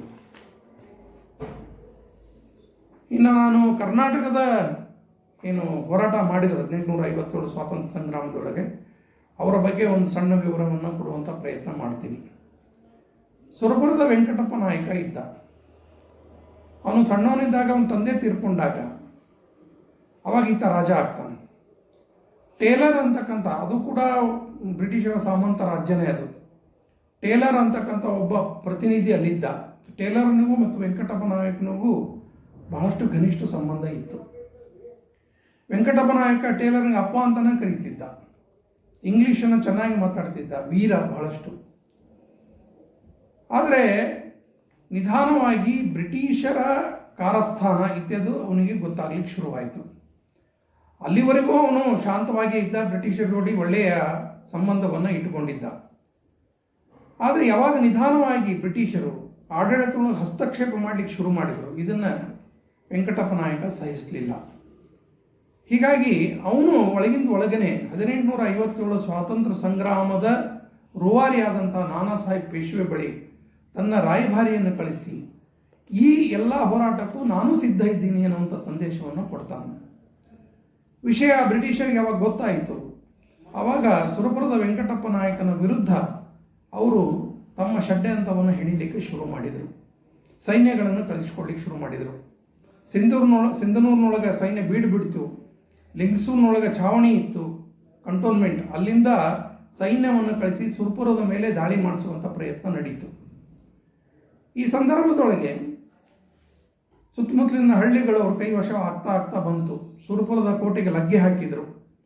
ಆ ಸಂದರ್ಭದೊಳಗೆ ದಿಟ್ಟ ಹೋರಾಟ ಮಾಡಿದಂತಹ ಸುರಪುರದ ದೊರೆ ಬಗ್ಗಲಿಲ್ಲ. ಆದರೆ ನಮ್ಮ ದೇಶದ ಒಂದು ದುರ್ವಿಧಿ ಏನು ಅಂತಂದರೆ, ಇಂಥ ಹೋರಾಟದಲ್ಲಿ ನಮ್ಮವರೇ ನಮಗೆ ಮೋಸ ಮಾಡಿರುವಂಥದ್ದು. ಅಲ್ಲಿರ್ತ ವನಗೇರಿ ಅಂತಕ್ಕಂಥ ಊರಿನ ಒಬ್ಬ ದೇಸಾಯಿ, ಅವನು ಭೀಮರಾಯ ಅಂತವನು, ಅವನು ವೆಂಕಟಪ್ಪ ನಾಯಕನಿಗೆ ಮೋಸ ಮಾಡಿದ. ಅವನೊಂದು ಸಲಹೆ ಕೊಟ್ಟ, ನಮ್ಮದೆಲ್ಲ ಸಣ್ಣ ರಾಜ್ಯ, ಬ್ರಿಟಿಷರು ದೊಡ್ಡ ಸೈನ್ಯ, ಆ ಸೈನ್ಯದ ವಿರುದ್ಧ ಹೋರಾಟ ಮಾಡಲಿಕ್ಕೆ ಆಗಲ್ಲ. ಅದಕ್ಕೆ ನೀವೊಂದು ಕೆಲಸ ಮಾಡಿರಿ, ನೀವು ಇಲ್ಲಿಂದ ತಪ್ಪಿಸ್ಕೊಂಡು ಹೋಗ್ರಿ, ಹೈದರಾಬಾದಿನ ನಿಜಾಮನನ್ನು ಭೇಟಿ ಮಾಡಿರಿ, ಆತನ ಹತ್ರ ಇರುವಂಥ ಸೈನ್ಯವನ್ನು ಸಹಾಯಕ್ಕೆ ತಗೊಳ್ರಿ, ಈ ಬ್ರಿಟಿಷರನ್ನು ಸೋಲಿಸಿಬಿಡೋಣ ಅಂತ ಒಂದು ಉಪಾಯವನ್ನು ಹೇಳಿಕೊಟ್ಟ. ಆದರೆ ಅವನ ಮನಸ್ಸಿನಲ್ಲಿರ್ತಕ್ಕಂಥ ಷಡ್ಯಂತ್ರವನ್ನು ವೆಂಕಟಪ್ಪ ನಾಯಕನಿಗೆ ಅರ್ಥ ಆಗಲೇ ಇಲ್ಲ. ಹೀಗಾಗಿ ಒಪ್ಕೊಂಡು ಅವನು ರಾತ್ರೋರಾತ್ರಿ ಕೆಲವು ಸೈನಿಕರ ಜೋಡಿ ಅಲ್ಲಿಂದ ತಪ್ಪಿಸ್ಕೊಂಡು ಹೈದರಾಬಾದ್ ಸಂಸ್ಥಾನಕ್ಕೆ ಹೋಗ್ತಾನೆ. ಅದು ಇತ್ತ ಕಡೆ ಈ ಭೀಮರಾಯ ಮಾಡಿದಂತಹ ಕೆಟ್ಟ ಕೆಲಸ ಏನು ಅಂತಂದರೆ, ಕೋಟೆ ಬಾಗಿಲನ್ನು ಬ್ರಿಟಿಷರಿಗೆ ತೆಗೆದಿಟ್ಟ. ಕ್ಷಣ ಮಾತ್ರದಲ್ಲಿ ಬ್ರಿಟಿಷರು ಒಂದು ಹನಿ ರಕ್ತ ಕೆಳಗೆ ಚೆಲ್ಲದಂತೆ ಸುರಪುರದ ಕೋಟೆಯನ್ನು ತಮ್ಮ ವಶ ಮಾಡಿಕೊಂಡ್ರು. ಈ ಕಡೆ ಹೈದರಾಬಾದ್ನೊಳಗೆ ಆತ ಓಡಾಡ್ತಾ ಇರಬೇಕಾದ್ರೆ ಹೈದರಾಬಾದ್ ಸಂಸ್ಥಾನವೂ ಕೂಡ ಬ್ರಿಟಿಷರ ಅಡಿಯಾಳೆ ಅವತ್ತಿನ ದಿನಮಾನದೊಳಗೆ. ಅಲ್ಲಿರ್ತಕ್ಕಂಥ ನಿಜಾಮನ ಸೈನಿಕರು ಆತನನ್ನು ಹಿಡಿದ ಮೇಲೆ ವಿಚಾರಣೆ ನಾಟಕ ನಡೀತು. ಅಲ್ಲಿಯೇ ಸೈನಿಕ ಶಿಬಿರದೊಳಗೆ ಒಂದು ಕೋರ್ಟ್ ಸೃಷ್ಟಿಯಾಯಿತು. ಅಲ್ಲಿ 3 ದಿನದ ವಿಚಾರ ನಾಟಕ ನಡೀತು. ನಾಟಕ ನಡೆದಾಗ ಈತನಿಗೆ ಮರಣದಂಡನೆ ಶಿಕ್ಷೆ ವಿಧಿಸಲ್ಪಡ್ತು. ವೆಂಕಟಪ್ಪ ನಾಯಕನ ಮನಸ್ಸು ಹೇಗಿತ್ತು ಅಂದ್ರೆ, ಮಹಾ ಸ್ವಾಭಿಮಾನಿ ಅವನು. ಬ್ರಿಟಿಷರ ಕೈಗೆ ಯಾವುದೇ ಕಾರಣದಿಂದ ನಾನು ಪ್ರಾಣ ಕೊಡಬಾರ್ದು ಅಂತ ನಿರ್ಧಾರ ಮಾಡಿಕೊಂಡ. ಒಂದು ಸಂದರ್ಭದೊಳಗೆ ನ್ಯಾಯಾಲಯದಿಂದ ಹೊರಗೆ ಬರಬೇಕಾದ್ರೆ ಪಕ್ಕದಲ್ಲಿರ್ತಕ್ಕಂಥ ಒಬ್ಬ ಸೈನಿಕ ಬಳಿ ಇರ್ತಕ್ಕಂಥ ಪಿಸ್ತೂಲನ್ನು ಕಸ್ಕೊಂಡಂಥ ಆತ ಅದರ ಗುಂಡನ್ನು ತನ್ನ ತಲೆಗಿಟ್ಟುಕೊಂಡು ಹೊಡೆದುಕೊಂಡು ಆತ್ಮಹತ್ಯೆ ಮಾಡಿಕೊಂಡ. ಕೊನೆಯವರೆಗೂ ಬ್ರಿಟಿಷರಿಗೆ ಬಗ್ಗಲಿಲ್ಲ, ತಾನಿರೋವರೆಗೂ ಸುರಪುರವನ್ನು ಬಿಟ್ಟುಕೊಡಲಿಲ್ಲ. ಅಂತಹ ವೀರ ದೊರೆ ಸುರಪುರದ ವೆಂಕಟಪ್ಪ ನಾಯಕ. ಇನ್ನು ಎರಡನೇದಾಗಿ ನರಗುಂದದ ಬಾಬಾ ಸಾಹೇಬ. ನರಗುಂದ ಕೂಡ ಇದೇ ರೀತಿ ಒಂದು ಸಂಸ್ಥಾನ, ಬ್ರಿಟಿಷರ ಅಡಿಯಾಳ ಆಗಿರತಕ್ಕಂಥ ಸಂಸ್ಥಾನ. ನರಗುಂದದ ಬಾಬಾ ಸಾಹೇಬರ ತಂದೆ ಯಾವಾಗ ನರಗುಂದದ ಪ್ರಮುಖರಾಗಿದ್ದರು, ಆವಾಗ ಆ ಇಡೀ ಸಂಸ್ಥಾನ ಭಾಳಷ್ಟು ಸಾಲದೊಳಗಿತ್ತು. ಆದ ಬಾಬಾ ಸಾಹೇಬ್ ಭಾಳ ಜಾಣ ಆಗಿದ್ದ. ಆತ ತನ್ನ ಮುತ್ಸದ್ದಿತನದಿಂದ ಇಡೀ ಸಂಸ್ಥಾನವನ್ನೇ ಮತ್ತೆ ಅದರ ಆರ್ಥಿಕ ಸ್ಥಿತಿಯನ್ನು ಮೇಲ್ತರುವಂಥ ಎಲ್ಲ ಪ್ರಯತ್ನಗಳನ್ನು ಮಾಡಿ ಸಫಲ ಆದ, ಜನಪ್ರಿಯ ವ್ಯಕ್ತಿಯಾದ. ಅವನಿಗೆ ಒಬ್ಬನೇ ಮಗ. ಅದರ ಕಾಲಾನಂತರ ಆ ಮಗು ತೀರ್ಕೊಂಡಿತು. ಹೀಗಾಗಿ ದತ್ತು ಮಗುವನ್ನು ತಗೊಳ್ಳುವಂಥ ಪರಿಸ್ಥಿತಿ ಬಂತು. ದತ್ತು ಮಗುವನ್ನು ತಗೋಬೇಕು ಅಂತ ಯಾವಾಗ ನಿಶ್ಚಯ ಮಾಡಿದ, ಆಗ ಬ್ರಿಟಿಷರ ಕಡೆಯಿಂದ ಅನುಮತಿ ತಗೊಳ್ಬೇಕಾಗ್ತಿತ್ತು. ಅನುಮತಿಗಾಗಿ ಅರ್ಜಿ ಕಳಿಸಿದಾಗ ಬ್ರಿಟಿಷರು ಒಪ್ಪಲಿಲ್ಲ. ಇದರಿಂದ ಕಿಡಿಕಿಡಿ ಆದಂತಹ ನರಗುಂದ ಬಾಬಾ ಸಾಹೇಬ ಬ್ರಿಟಿಷರ ವಿರುದ್ಧ ಆತ ಕಹಳೆಯನ್ನು ಮೊಳಗಿಸಿದ. ಆತನ ಮೂಲ ಹೆಸರು ಭಾಸ್ಕರ್ ರಾವ್ ಭಾವೆ ಅಂತ. ಯಾವಾಗ ಇದು ಹೋರಾಟ ಆರಂಭ ಆಯಿತು, ಆವಾಗ ಬ್ರಿಟಿಷರು ತಮ್ಮ ಸೈನ್ಯವನ್ನು ಕಳಿಸಿಕೊಟ್ಟು ನರಗುಂದದ ಮೇಲೆ ದಾಳಿ ಮಾಡಲಿಕ್ಕೆ ಯೋಜನೆ ಮಾಡಿದರು. ಮತ್ತು ಇತಿಹಾಸ ಪುನರಾವರ್ತನೆ ಆಯಿತು. ಕೃಷ್ಣಾಜಿ ಪಂತ್ ಅಂತಕ್ಕಂತಹ ನಮ್ಮೋನೇ ಆದಂಥ ವ್ಯಕ್ತಿ ಆತ ಬಾಬಾ ಸಾಹೇಬನಿಗೆ ಮೋಸ ಮಾಡಿದ. ಇದರ ಪರಿಣಾಮವಾಗಿ ತಪ್ಪಿಸಿಕೊಂಡು ಹೋದಂತಹ ಬಾಬಾ ಸಾಹೇಬ್ ಪಂಡ್ರಾಪುರದ ಯಾತ್ರಿಕರ ವೇಷದಲ್ಲಿದ್ದಾಗ ಬ್ರಿಟಿಷ್ ಆತನನ್ನು ಹಿಡಿದರು. ವಿಚಾರಣೆ ನಾಟಕ ನಡೆಯಿತು. ಬೆಳಗಾವಿ ಜೈಲಿನೊಳಗೆ ಆತನಿಗೆ ಮರಣದಂಡನೆ ಶಿಕ್ಷೆ ಆಯಿತು. ಶತ್ರುಗಳಿಗೆ ಕೈ ಸಿಗಬಾರದು ಅಂಥೇಳಿ ಆತನ ಪತ್ನಿ ಮತ್ತು ತಾಯಿ ಮಲಪ್ರಭಾ ನದಿಯಲ್ಲಿ ಹಾರಿ ತಮ್ಮ ಪ್ರಾಣವನ್ನೇ ಅರ್ಪಣೆ ಮಾಡಿಕೊಂಡ್ರು. ಇನ್ನು ಬಾಬಾ ಸಾಹೇಬನ ಇನ್ನೊಬ್ಬ ಗೆಳೆಯ ಇದ್ದ ಮುಂಡರಗಿ ಭೀಮರಾಯ. ಮುಂಡರಗಿ ಗದಗ ಜಿಲ್ಲೆಯ ಒಂದು ತಾಲೂಕು ಕೇಂದ್ರ ಇವತ್ತಿನ ದಿನ. ಅಲ್ಲಿಂದ ಕೊಪ್ಪಳದ ಕೋಟೆ 32 ಕಿಲೋಮೀಟ್ರು. ಬಹಳ ಜಾಣ ವ್ಯಕ್ತಿಯಾಗಿದ್ದ ಮುಂಡರಗಿ ಭೀಮರಾಯ, ಬಹಳ ವೀರಾಗ್ರಣಿ. ಒಂದು ಸಲ ಗುರಿ ಇಟ್ಟರೆ ಬೇಟೆ ಯಾವುದೋ ಕಾರಣಕ್ಕೂ ಆತನ ಕೈಯಿಂದ ತಪ್ಪಿಸ್ಕೊಳ್ತಿರಲಿಲ್ಲ. ಆ ರೀತಿ ಗುಂಡು ಹೊಡೆಯುವುದರೊಳಗೆ ಪ್ರವೀಣ ಇದ್ದ ಆತ. ಹಮ್ಮಿಗೆ ಕೆಂಚನಗೌಡರು, ಸುತ್ತಮುತ್ತಲಿರ್ತಕ್ಕಂಥ ದೇಸಾಯರು, ಶಿರಹಟ್ಟಿ ದೇಸಾಯರು ಎಲ್ಲರ ಜೋಡಿ ಆತಂದು ಒಳ್ಳೆಯ ಸಂಬಂಧ ಇತ್ತು. ಬ್ರಿಟಿಷರ ಜೋಡಿನೂ ಒಳ್ಳೆಯ ಸಂಬಂಧ ಇತ್ತು. ಒಂದು ಸಂದರ್ಭದೊಳಗೆ ಬ್ರಿಟಿಷ್ ಅಧಿಕಾರಿ ಮೇಲೆ ಭೇಟಿಗೆ ಹೋದಾಗ ಹುಲಿಯೊಂದು ಆಕ್ರಮಣ ಮಾಡಿದಾಗ ಅದನ್ನು ತಡೆದಂಥ ಒಂದು ಮುಂಡರಗಿ ಭೀಮರಾಯ. ಆವಾಗ ಮೆಚ್ಚಿದಂಥ ಆಂಗ್ಲ ಅಧಿಕಾರಿ ಇವನಿಗೆ ಕೇಳ್ದ, ನೀನು ಕೊಪ್ಪಳದ ಮಾಮಲೆದಾರ ಯಾಕೆ ಆಗಬಾರ್ದು ಅಂತ, ತಹಶೀಲ್ದಾರ ಯಾಕೆ ಆಗಬಾರ್ದು ಅಂತ. ಇವನ ಮನಸ್ಸಿನೊಳಗೆ ಇತ್ತು, ಮುಂಡರಗಿ ಭೀಮರಾಯನ ಮನಸ್ಸಿನೊಳಗೆ. ಅದನ್ನು ಒಪ್ಕೊಂಡ. ಅಲ್ಲೇ ಆತ ಕೆಲಸ ಮಾಡಲಿಕ್ಕೆ ಶುರು ಮಾಡಿದ. ಈ ನಡುವೆ ಹಮ್ಮಿಗೆ ಕೆಂಚನ ಗೌಡ ಅನ್ನೋಂಥ ದೇಸಾಯಿ, ಆತನ ಮಕ್ಕಳಿರಲಿಲ್ಲ. ದತ್ತು ಮಗುವನ್ನು ತಗೋಬೇಕಂತ ಯೋಚನೆ ಮಾಡಿದಾಗ ಬ್ರಿಟಿಷ್ ಸರ್ಕಾರ ಅಡ್ಡಗಾಲ ಹಾಕಿತು. ಇದರಿಂದ ಪ್ರಯತ್ನ ಮುಂಡರಗಿ ಭೀಮರಾಯ ಮಾಡಲಿಕ್ಕೆ ಶುರು ಮಾಡಿದ, ಸಂಧಾನ ಮಾಡಿಸುವಂಥ ಪ್ರಯತ್ನ. ಆದ ಬ್ರಿಟಿಷರು ಮುಂಡರಗಿ ಭೀಮರಾಯನಿಗೂ ಯಾವುದೇ ರೀತಿಯ ಸೊಪ್ಪು ಹಾಕಲಿಲ್ಲ. ಇದರಿಂದ ಅಸಮಾಧಾನಗೊಂಡಂತಹ ಮುಂಡರಗಿ ಭೀಮರಾಯ ಸುತ್ತಮುತ್ತಲಿರ್ತಕ್ಕಂಥ ದೇಸಾಯರುಗಳನ್ನು, ಗೌಡರುಗಳನ್ನು ಬ್ರಿಟಿಷ್ ಸರ್ಕಾರದ ವಿರುದ್ಧ ಎತ್ತಿಕಟ್ಟಿ ಅವ್ರದ್ದೇ ಒಂದು ಸಂಘಟನೆ ಮಾಡಲಿಕ್ಕೆ ಶುರು ಮಾಡಿದ. ನರಗುಂದದ ಬಾಬಾ ಸಾಹೇಬ್ ಜೋಡಿ ಸಂಪರ್ಕ ಸಾಧಿಸಿದ. 1857ರ ಸ್ವಾತಂತ್ರ್ಯ ಸಂಗ್ರಾಮದಲ್ಲಿ ನಾನು ಪಾಲ್ಗೊಳ್ತೀನಿ ಅಂತ ಆತ ತನ್ನ ಒಪ್ಪಿಗೆಯನ್ನು ಕೊಟ್ಟ. ಆತ ನಿಧಾನವಾಗಿ ಯೋಚನೆ ಮಾಡಿದ್ದು ಕೊಪ್ಪಳ ಕೋಟೆಯನ್ನು ತನ್ನ ಕೈವಶ ಮಾಡಿಕೊಂಡು ಬ್ರಿಟಿಷರ ವಿರುದ್ಧ ಹೋರಾಟ ಮಾಡಬೇಕು ಅಂತ. ಕೆಂಚನಗೌಡ ಮತ್ತು ಭೀಮರಾಯ ಇಬ್ಬರು ಸೇರಿಕೊಂಡು ಕೊಪ್ಪಳದ ಕೋಟೆಗೆ ಮುತ್ತಿಗೆ ಹಾಕಿ ಅದನ್ನು ತಮ್ಮ ಕೈವಶ ಮಾಡಿಕೊಂಡ್ರು. ಬ್ರಿಟಿಷ್ ಅಧಿಕಾರಿಗಳು ಹೈದರಾಬಾದ್ ನಿಜಾಮನ ಕಡೆಯಿಂದ ಸೈನ್ಯವನ್ನು ತೆಗೆದುಕೊಂಡು ಕೊಪ್ಪಳದ ಕೋಟೆ ಮೇಲೆ ದಾಳಿ ಮಾಡಿದರು. ಘನಘೋರ ಯುದ್ಧ ನಡೀತು. ಆ ಯುದ್ಧದ ಕೊನೆಯ ಸಂದರ್ಭದೊಳಗೆ ಕೆಂಚನಗೌಡ ಹೆದರ್ಕೊಂಡು ಓಡ್ತಾ ಇರಬೇಕಾದ್ರೆ ಭೀಮನಗೌಡ ತನ್ನಲ್ಲಿರ್ತಕ್ಕಂತಹ ಭೀಮರಾಯ ತನ್ನ ಕೈಯಲ್ಲಿರ್ತಕ್ಕಂಥ ಬಂದೂಕಿನಿಂದ ಬೆನ್ನು ತೋರಿಸಿ ಓಡಿ ಹೋಗ್ತಕ್ಕಂಥ ಕೆಂಚನಗೌಡನಿಗೆ ಮೊದಲೊಂದು ಗುಂಡು ಹೊಡೆದ. ಎರಡನೇ ಗುಂಡನ್ನು ತನಗೆ ತಾನೇ ಹಾರಿಸ್ಕೊಂಡು ಪ್ರಾಣಾರ್ಪಣೆ ಮಾಡಿದ. ಇಂತಹ ಮಹಾವೀರರ ಪ್ರಾಣಾರ್ಪಣೆಯಿಂದ ಈ ದೇಶಕ್ಕೆ ಸ್ವಾತಂತ್ರ್ಯ ಬಂದಿರುವಂಥದ್ದು. ಇನ್ನು ಈ ಹೋರಾಟದ ಬಗ್ಗೆ ಇನ್ನೊಂದು ಸ್ವಲ್ಪ ವಿಷಯಗಳನ್ನು ಹೇಳಬೇಕಾದ್ರೆ ಸಂಘಟನೆ ಹೇಗಾಯ್ತಿದೆಯಲ್ಲ, ಸಂಘಟನೆಗಾಗಿ ಅತ್ಯಂತ ವ್ಯವಸ್ಥಿತವಾಗಿ ಒಂದು ರಹಸ್ಯ ಸಂಘಟನೆ ಯಾವ ರೀತಿ ಕೆಲಸ ಮಾಡಬೇಕು ಅಂಥದ್ದೆಲ್ಲವನ್ನೂ ಕಣ್ಣು ಮುಂದೆ ಇಟ್ಟುಕೊಂಡೇ ನಾನಾ ಸಾಹೇಬ್ ತನ್ನ ಯೋಜನೆಯನ್ನು ಹೆಣೆದ. ಪ್ರಚಾರಕ್ಕೆ ಹೊರಟರು.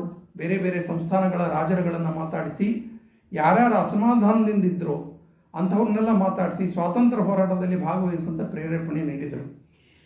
ಅಷ್ಟೇ ಅಲ್ಲ, ಒಂದು ಯೋಚನೆ ಮಾಡಿದ್ದೇನೆಂದರೆ ಒಂದೇ ದಿನ ಇಡೀ ದೇಶದೊಳಗೆ ಕ್ರಾಂತಿ ಆರಂಭ ಆಗಬೇಕು, ದಂಗೆ ಆರಂಭ ಆಗಬೇಕು. ಹಾಗಾದಾಗ ಮಾತ್ರ ಬ್ರಿಟಿಷರನ್ನು ಓಡಿಸಬೇಕು ಅಂತ ಒಂದು ನಿರ್ಣಯ ಕೂಡ ಆಯಿತು.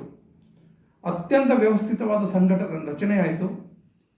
1856 ಇಡೀ ದೇಶದ ಬೇರೆ ಬೇರೆ ಸಂಸ್ಥಾನಗಳಿಗೆ ಪ್ರತಿನಿಧಿಗಳು ಹೋಗಿ ಅಲ್ಲಿ ರಾಜರ ಮನವೊಲಿಸುವಂಥ ಕೆಲಸವನ್ನು ಮಾಡ್ತಿದ್ದರು. ದೆಹಲಿ ಸುಲ್ತಾನನ್ನು ಭೇಟಿ ಮಾಡಿದರು. ಆವಾಗ ಪರಿಸ್ಥಿತಿ ಹೇಗಿತ್ತು ಅಂತಂದರೆ, ಆತ ಕೇವಲ ದೆಹಲಿಗೆ ಮಾತ್ರ ಸುಲ್ತಾನ ಆಗಿದ್ದ, ಮೊಘಲರ ಕೊನೆಯ ದೊರೆ ಆತ.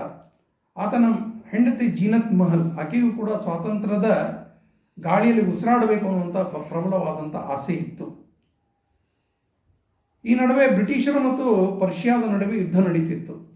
ಆ ಯುದ್ಧದ ಸಂದರ್ಭದೊಳಗೆ ಪರ್ಷಿಯಾದ ರಾಜ ಬಹದ್ದೂರ್ ಶಾ ಜಫರ್ಗೆ ಒಂದು ಪತ್ರ ಕಳಿಸಿದ್ದ, ಸಂದರ್ಭ ಬಂದರೆ ನೀನು ನನಗೆ ಸಹಾಯ ಮಾಡಬೇಕು ಅಂತ. ಇದನ್ನು ಕ್ರಾಂತಿಕಾರಿಗಳು ಲಾಭಕ್ಕೆ ಮಾಡಿಕೊಂಡ್ರು. ಮರುದಿನ ಬೆಳಗ್ಗೆ ದೆಹಲಿಯ ಗೋಡೆಗಳಲ್ಲಿ ಭಿತ್ತಿ ಪತ್ರಗಳು, ಪೋಸ್ಟರ್ಗಳು ಅಂಟಿಸ್ಲಿಕ್ಕೆ ಶುರು ಮಾಡಿದರು. ಅದರೊಳಗೆ ಹೀಗಿತ್ತು: ಬ್ರಿಟಿಷರ ಸೈನ್ಯವನ್ನು ಸೋಲಿಸಲಿಕ್ಕೆ ಪರ್ಷಿಯಾದಿಂದ ಸೈನ್ಯ ಬರ್ತಾ ಇದೆ ಅನ್ನುವಂತಹ ಒಂದು ಗಾಳಿ ಮಾತನ್ನು ಎಲ್ಲ ಕಡೆ ಹರಡಿದರು. ಬ್ರಿಟಿಷರಿಗೆ ಭಯ ಶುರುವಾಯಿತು. ಪ್ರಮುಖ ರಾಜ ಸಂಸ್ಥಾನಗಳು ಇದಕ್ಕಾಗಿ, ಈ ಸ್ವಾತಂತ್ರ್ಯ ಸಂಗ್ರಾಮಕ್ಕಾಗಿ ಆರ್ಥಿಕ ಸಹಾಯ ಮಾಡಲಿಕ್ಕೆ ತಯಾರಾದವು. ದೇಶಾದ್ಯಂತ ಬ್ರಿಟಿಷರಿಗೆ ಜನಸಾಮಾನ್ಯರಿಂದ ಅಸಹಕಾರ ಶುರುವಾಯಿತು. ಅದನ್ನು ಸ್ವಾತಂತ್ರ್ಯ ವೀರ ಸಾವರ್ಕರ್ ಬರೀತಾರೆ, ಅಡಿಗೆ ಮಾಡುವವರು ಯಾರು ಆಂಗ್ಲರ ಮನೆಗಳಿದ್ದರೂ ಅವ್ರು ಅಡಿಗೆ ಮಾಡೋದನ್ನು ಬಿಟ್ಟರು, ಬಟ್ಟೆ ಒಗೆಯೋದು ಬಿಟ್ಟರು. ಈ ರೀತಿ ಪೂರ್ತಿ ಸಣ್ಣ ಸಣ್ಣ ಕೆಲಸ ಉದ್ಯೋಗಗಳನ್ನು ಮಾಡ್ತಕ್ಕಂಥ ಜನ ಅಸಹಕಾರದಲ್ಲಿ ತೊಡಗಿದರು. ಇನ್ನೊಂದು ಕಡೆ ಸಾಧು ಸಂತರು ಫಕೀರರು ಯಾತ್ರೆಗಳನ್ನು ಮಾಡ್ತಾ ಹಾಡುಗಳನ್ನು ತಮ್ಮ ಪ್ರವಚನಗಳಲ್ಲಿ ಜನರನ್ನು ಜಾಗೃತಿ ಮಾಡಲಿಕ್ಕೆ ಶುರು ಮಾಡಿದರು. ಜಾನಪದ ಹಾಡುಗಳು ಸೃಷ್ಟಿಯಾದವು, ಲಾವಣಿ ಹಾಡುಗಳು ಸೃಷ್ಟಿಯಾದವು, ನಾಟಕಗಳು ಸೃಷ್ಟಿಯಾದವು. ನಾಟಿ ವೈದ್ಯರು ಮತ್ತು ಶಕುನ ನುಡಿಯುವಂಥವ್ರು, ಆವಾಗ ನಮ್ಮ ದೇಶದೊಳಗೆ ಹೆಣ್ಮಕ್ಳು ಹೊರಗೆ ಬರ್ತಿರಲಿಲ್ಲ, ಆದರೆ ಇಂಥವರೆಲ್ಲ ಹೋಗಿ ವೈದ್ಯಕೀಯ ಚಿಕಿತ್ಸೆ ಕೊಡುವ ನೆಪದೊಳಗೆ ಕ್ರಾಂತಿಯ ವಿಷಯಗಳನ್ನು ಬಿತ್ತಲಿಕ್ಕೆ ಶುರು ಮಾಡಿದರು. ನಮ್ಮ ದೇಶದ ಸುವರ್ಣ ಇತಿಹಾಸವನ್ನು ಇಡೀ ದೇಶಾದ್ಯಂತ ಪ್ರಚಾರ ಮಾಡಲಿಕ್ಕೆ ಶುರು ಮಾಡಿದರು. 1757 ಪ್ಲಾಸಿ ಕದನದ ಸೇಡು ಈ ವರ್ಷ ಇವತ್ತಿಗೆ ಈ ಕಂಪನಿ ಸರ್ಕಾರದ ಆಡಳಿತ ಇದು ಇತಿಶ್ರೀ ಆಗ್ತದಂತ ಎಲ್ಲ ಕಡೆ ಹಾಡಿ ಇದನ್ನು ಪ್ರಚಾರ ಮಾಡಲಿಕ್ಕೆ ಶುರು ಮಾಡಿದರು. ಸೈನಿಕರ ಚಾವಣಿಗಳಲ್ಲಿ ಮಧ್ಯರಾತ್ರಿ ಸಭೆಗಳಾಗ್ತಿದ್ವು, ಪ್ರತಿಜ್ಞೆಗಳನ್ನು ತಗೊಳ್ಳಿಕ್ಕಾಗ್ತಿತ್ತು. ಎಲ್ಲರೂ ಕೂಡ ಈ ಬ್ರಿಟಿಷ್ ಸರ್ಕಾರದ ವಿರುದ್ಧ ಹೋರಾಟ ಮಾಡಬೇಕಂತ ನಿರ್ಣಯ ಮಾಡ್ತಿದ್ರು. ಮೇ 31 ನಿರ್ಣಾಯಕ ದಿನ ಅಂತ ಘೋಷಣೆ ಮಾಡಲ್ಪಡ್ತು. ಅವತ್ತಿನ ದಿನ ಇಡೀ ದೇಶಾದ್ಯಂತ ಒಂದೇ ಸಮಯಕ್ಕೆ ದಂಗೆ ಏಳುವಂಥ ನಿರ್ಣಯಗಳನ್ನು ಪ್ರಮುಖರು ರೂಪಿಸಿದರು. ಅವತ್ತಿನ ದಿನ ಎದುರುಗಡೆ ಸಿಕ್ಕಂಥ ಬ್ರಿಟಿಷ್ ಅಧಿಕಾರಿಗಳನ್ನೆಲ್ಲರನ್ನೂ ಸಂಹಾರ ಮಾಡುವಂಥ ಯೋಜನೆ ಕೂಡ ಸಿದ್ಧ ಆಯಿತು. ಮತ್ತೊಂದು ಕಡೆ ಪ್ರತಿಯೊಂದು ಸೈನಿಕ ಕಂಟೋನ್ಮೆಂಟ್ ಛಾವಣಿ ಏನು ಅಂತ ಹೇಳ್ತಿದ್ರು, ಅಲ್ಲೆಲ್ಲ ಕಮಲಗಳು ಹೋಗ್ತಿದ್ವು, ಚಪಾತಿಗಳು ಹೋಗ್ತಿದ್ವು.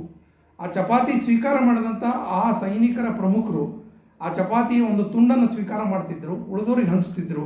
ಅಲ್ಲೇ ಮತ್ತೆ ಚಪಾತಿಗಳು ತಯಾರಾಗ್ತಿದ್ವು, ಮುಂದಿನ ಸೈನಿಕ ಛಾವಣಿಗೆ ಹೋಗ್ತಿದ್ವು. ಮತ್ತೊಂದು ಕಡೆ ರಾಜ ಮಹಾರಾಜರ ನಡುವೆ ಕಮಲದ ಹೂ ಅದು ವಿನಿಮಯ ಆಗ್ತಿತ್ತು. ಕಮಲದ ಹೂವನ್ನು ಸ್ವೀಕಾರ ಮಾಡಿದಂಥ ರಾಜ ಸ್ವಾತಂತ್ರ್ಯ ಹೋರಾಟದಲ್ಲಿ ನಾನು ಭಾಗವಹಿಸ್ತೀನಿ ಅಂತ ಒಪ್ಪಂದ ಮಾಡಿಕೊಂಡಂತೆ.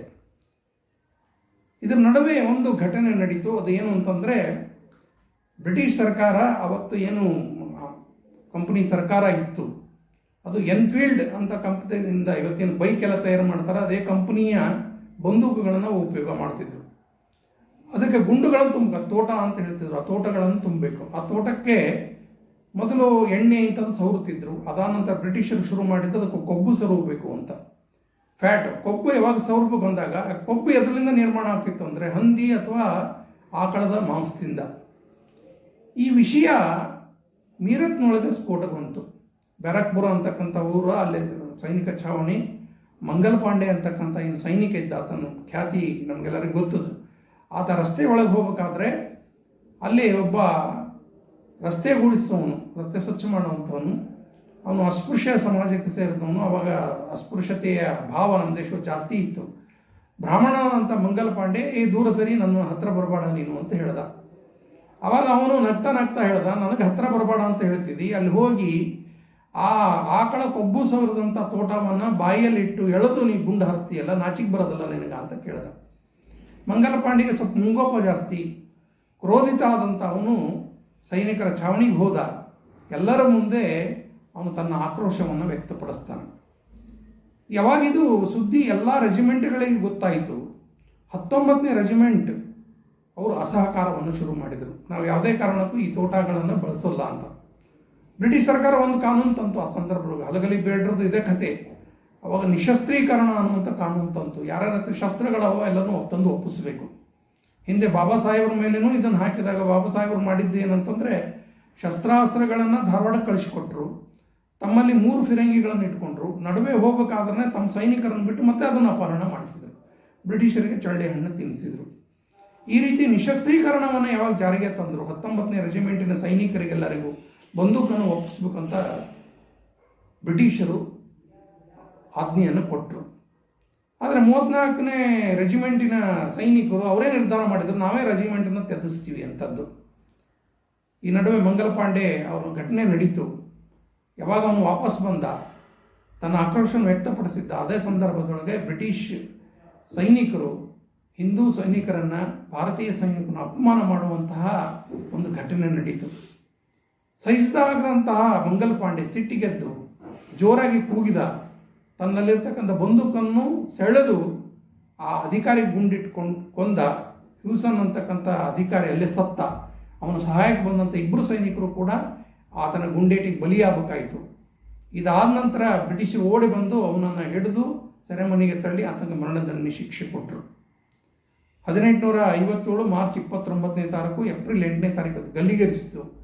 ಯಾವಾಗ ಮಂಗಲ ಪಾಂಡೆಯನ್ನು ಗಲ್ಲಿಗೇರಿಸಿದರು, ಆವಾಗ ಸೈನಿಕರ ತಾಳ್ಮೆ ಅದು ಕಟ್ಟೆ ಒಡೆಯಿತು. ಆವಾಗ ಅವರು ಆ ಸಂದರ್ಭದೊಳಗೆ ಜೋರಾಗಿ ಕರೆ ಕೊಡ್ತಾರೆ, ಯಾವುದೇ ಸಂದರ್ಭದೊಳಗೆ ಹಿಂದೆ ಮುಂದೆ ಯೋಚನೆ ಮಾಡಲಿ, ಕೈಯಲ್ಲಿ ಇರ್ತಕ್ಕಂಥ ಆಯುಧಗಳನ್ನು ತಗೊಂಡು ಪ್ರತಿಯೊಬ್ಬ ಸಾಮಾನ್ಯ ವ್ಯಕ್ತಿಯು ಬ್ರಿಟಿಷರ ವಿರುದ್ಧ ಹೋರಾಟ ಮಾಡೋಣ ಅಂತ ಕರೆ ಕೊಟ್ಟರು.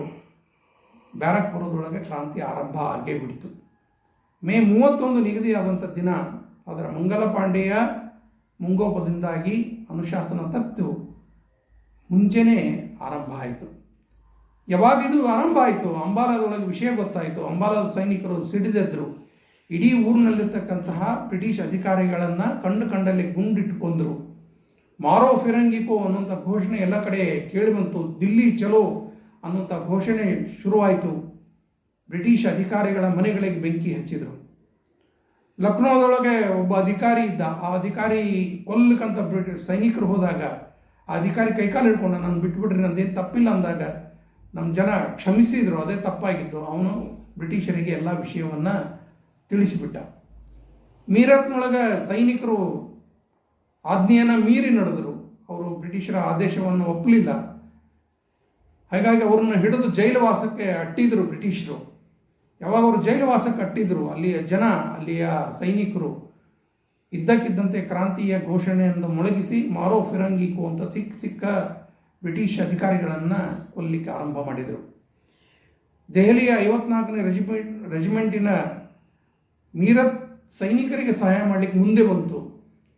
ಅವರು ಕೂಡ ಈ ದಂಗೆಯೊಳಗೆ ಸೇರಿಕೊಂಡ್ರು.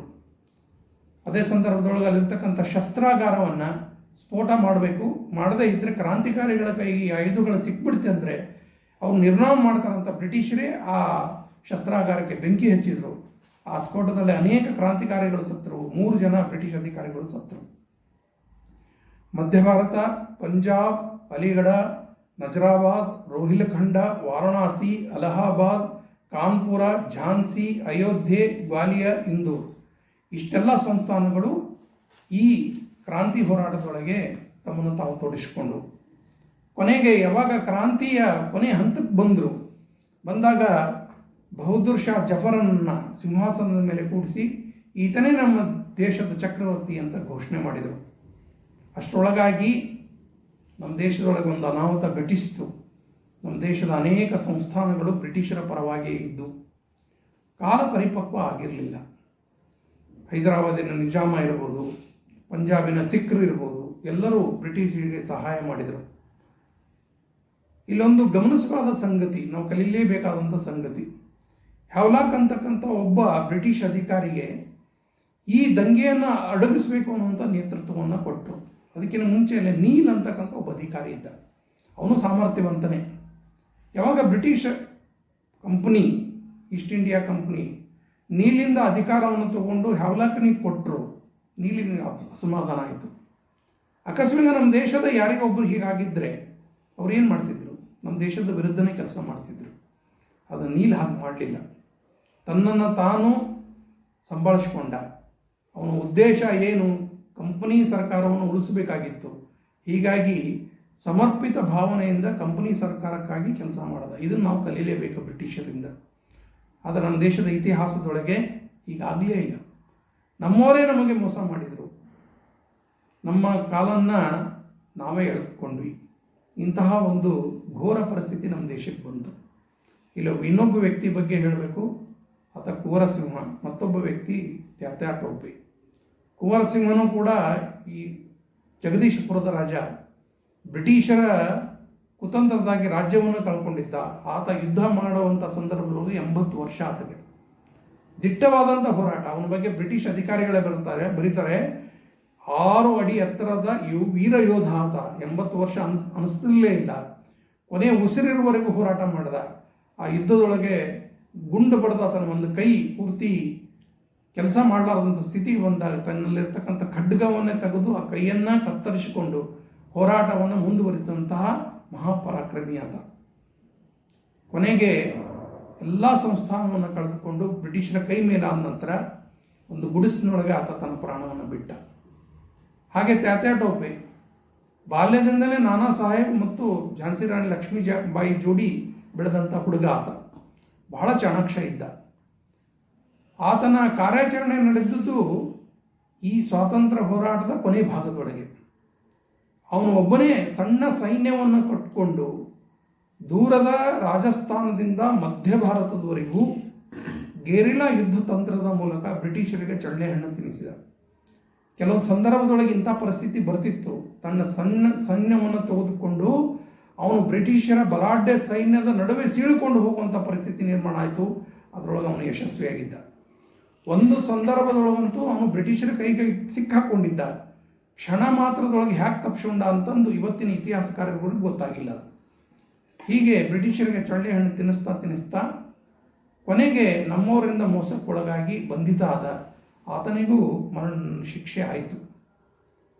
ಇಷ್ಟು ಈ ಸ್ವಾತಂತ್ರ್ಯ ಹೋರಾಟದ ಕಥೆ ಇದು. ಈ ಸಂದರ್ಭದೊಳಗೆ 2-3 ಪ್ರಶ್ನೆಗಳು ನಮ್ಮ ಕಣ್ಮುಂದೆ ಬರ್ಬೋದು ಅಂತ ಅನ್ನಿಸ್ತದೆ. ಅದರೊಳಗೆ ಮೊದಲನೇದಾಗಿ ಈ ದೇಶದ ಮುಸಲ್ಮಾನರ ಮಾನಸಿಕತೆ. ಇಲ್ಲಿನ ಸ್ವಲ್ಪ ಇತಿಹಾಸದ ಹಿನ್ನೆಲೆಯನ್ನು ನಾವು ನೋಡಿದಾಗ ಪೇಶ್ವೆ ಬಾಜಿರಾಯನ ಕಾಲದಲ್ಲಿ ಆತ ವೀರ ಯೋಧ ಇದ್ದ. ಆತ ಅಟಕ್ನಿಂದ ಕಟಕ್ವರೆಗೂ ಅಂತ ಹೇಳ್ತಾರೆ ಆ ರೀತಿಯ ತನ್ನ ರಾಜ್ಯ ವಿಸ್ತಾರವನ್ನು ಮಾಡಿದಂಥ ಮಹಾಪುರುಷ ಆತ. ಶಿವಾಜಿ ಮಹಾರಾಜರನ್ನ ಪ್ರೇರಣೆ ಪಡೆದಂಥ ಪೇಶ್ವಾ ರಾಜ್ಯ ಇಷ್ಟು ದೊಡ್ಡ ಪ್ರಮಾಣದೊಳಗೆ ಬೆಳೀತು. ಆ ಸಂದರ್ಭದೊಳಗೆ ದೆಹಲಿಯೊಳಗಿರ್ತಕ್ಕಂತಹ ಮೊಘಲ್ ರಾಜರ ಪ್ರಭಾವ ದಿನದಿಂದ ದಿನಕ್ಕೆ ಕಡಿಮೆ ಆಗ್ತಾ ಕೊನೆಗೆ ಏನೂ ಇಲ್ಲ ಅನ್ನುವಂಥ ಪರಿಸ್ಥಿತಿಗೆ ನಿರ್ಮಾಣ ಆಗಿದ್ದು ಕಾರಣೀಕರ್ತರು ಯಾರು ಅಂತಂದರೆ ಈ ಹಿಂದೂ ನಾಯಕರೇ. ಆದರೆ ಇಷ್ಟೆಲ್ಲ ಆದರೂ ಕೂಡ ಕೊನೆಗೆ ಬಹದ್ದೂರ್ ಜಫರನನ್ನು ಯಾಕೆ ಸುಲ್ತಾನನಾಗಿ ಮಾಡಿದರು? ಆ ಸಂದರ್ಭದಾಗ ನಾನಾ ಸಾಹೇಬ್ ಪೇಶ್ವೆ ಕೂಡ ಆತ ಮತ್ತು ಪ್ರಮುಖರೆಲ್ಲ ಕುತ್ಕೊಂಡು ವಿಚಾರ ಮಾಡಿದಾಗ ಬ್ರಿಟಿಷರ ವಿರುದ್ಧ ಹೋರಾಟ ಮಾಡಬೇಕಾದ ಹಿಂದೂಗಳು ಮತ್ತು ಮುಸಲ್ಮಾನರು ಒಟ್ಟಾಗಿ ಹೋರಾಟ ಮಾಡಬೇಕು ಅನ್ನುವಂಥ ಮನೋಭಾವನೆ. ಅಷ್ಟರೊಳಗೆ ಮುಸ್ಲಿಂ ಮಾನಸಿಕತೆಯಲ್ಲೂ ಬದಲಾವಣೆ ಆಗಿತ್ತು. ಇಲ್ಲಿರ್ತಕ್ಕಂಥ ಹಿಂದೂಗಳ ಜೋಡಿ ನಾವು ಸಹೋದರರಂತೆ ಇರಬೇಕು, ಹಾಗಾದರೆ ಮಾತ್ರ ಬಾಳಲಿಕ್ಕೆ ಸಾಧ್ಯ ಅಂತ ಅವರು ಮನಗಂಡಿದ್ದರು. ಹೀಗಾಗಿ ಹಿಂದೂಗಳು ಮತ್ತು ಮುಸಲ್ಮಾನರ ನಡುವೆ ಬಾಂಧವ್ಯ ಏರ್ಪಾಟಾಗಿತ್ತು. ಒಂದು ಲೆಕ್ಕದಿಂದ ನೋಡಿದರೆ ಆ ಸಂದರ್ಭದೊಳಗೆ ಇಡೀ ಹಿಂದೂ ಸಮಾಜ ಮುಸಲ್ಮಾನರನ್ನು ಅರಗಿಸಿಕೊಳ್ಳುವಂತಹ ಒಂದು ಶಕ್ತಿಯನ್ನು ಪಡೆದುಕೊಂಡಿತ್ತು. ಈ ಕಾರಣಕ್ಕೋಸ್ಕರನೇ ಸ್ವಾತಂತ್ರ್ಯ ವೀರ ಸಾವರ್ಕರ್ ಮೊದಲೇ ಈ ಕೃತಿಯ ಮುನ್ನುಡಿ ಒಳಗೆ ಬರೀತಾರೆ, ಹಿಂದೆ ಯಾವುದೋ ಒಂದು ಕಾಲಖಂಡದೊಳಗೆ ಹಿಂದೂ ಮುಸಲ್ಮಾನರ ನಡುವೆ ಸಾಕಷ್ಟು ಅಂತರ ಕಂದರಗಳು ಇದ್ದವು. ಆದರೆ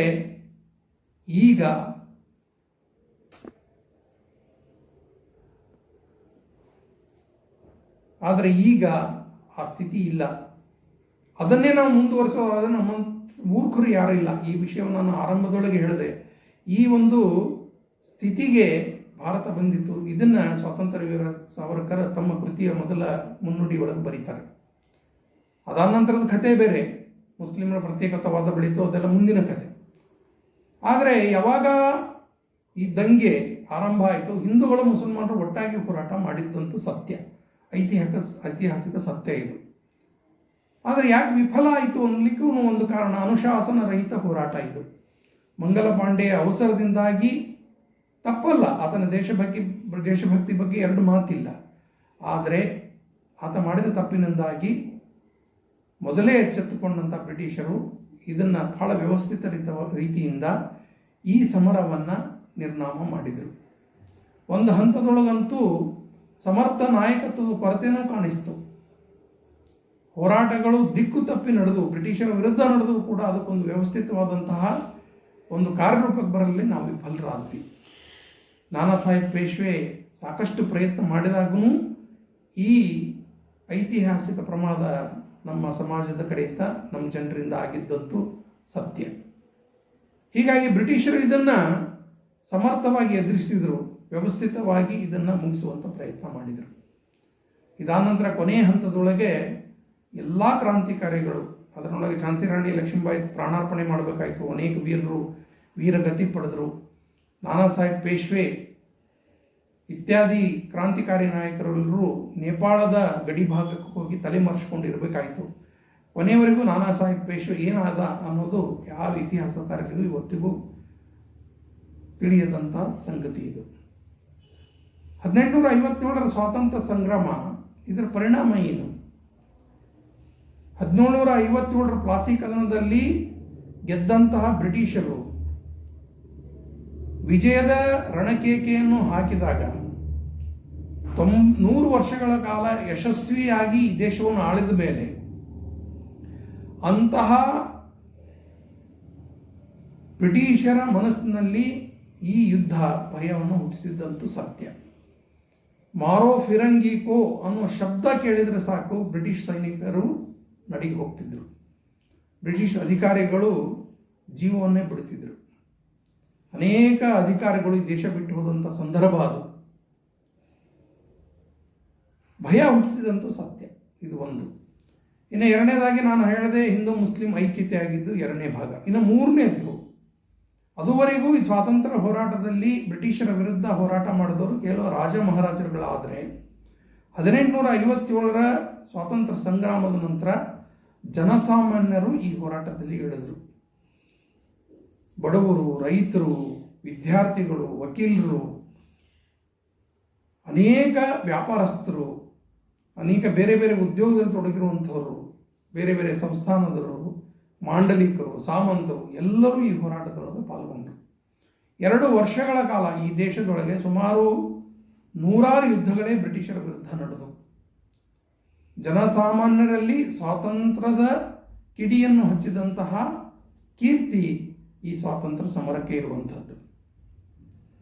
ಇನ್ನು ಇದರ ಪ್ರತಿತಂತ್ರವಾಗಿ ಬ್ರಿಟಿಷರು ಮಾಡಿದ್ದು ಇನ್ನೊಂದು ಷಡ್ಯಂತ್ರ ಏನು ಅಂತಂದರೆ, ಈ ದೇಶದಲ್ಲಿ ಇರ್ತಕ್ಕಂತಹ ಸಮಾಜವನ್ನು ಒಡೆಯುವುದು ಹೇಗೆ ಅಂತ.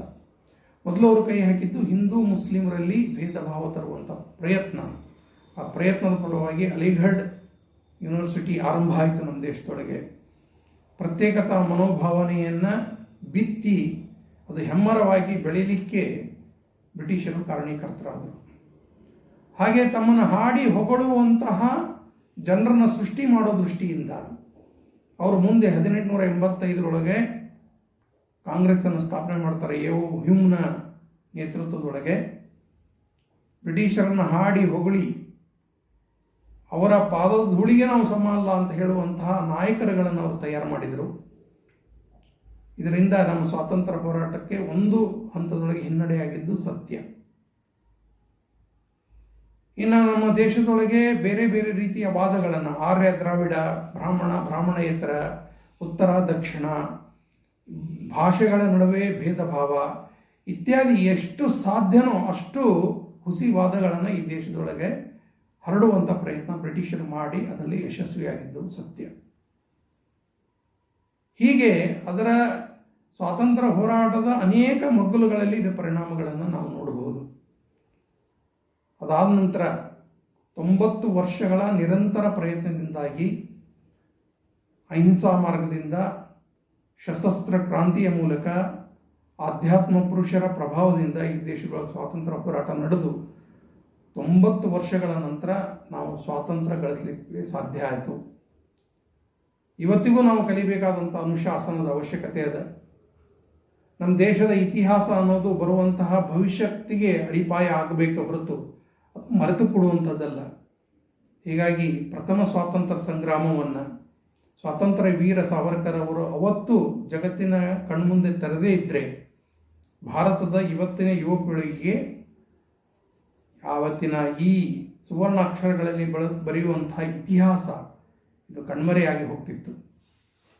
ಈ ದೃಷ್ಟಿಯಿಂದ ಹಿಂದೂ ಜಾಗರಣೆ ವೇದಿಕೆಯ ಈ ಕಾರ್ಯಕ್ರಮದ ಮೂಲಕ ಎಲ್ಲರಿಗೂ ಕೂಡ ಈ ಸ್ವಾತಂತ್ರ್ಯ ಸಂಗ್ರಾಮದ ಬಗ್ಗೆ ಕೆಲವೊಂದು ವಿಷಯಗಳನ್ನು ತಿಳಿಸುವಂಥ ಪ್ರಯತ್ನ ಇಲ್ಲಿ ಇದುವರೆಗೂ ಆಯಿತು.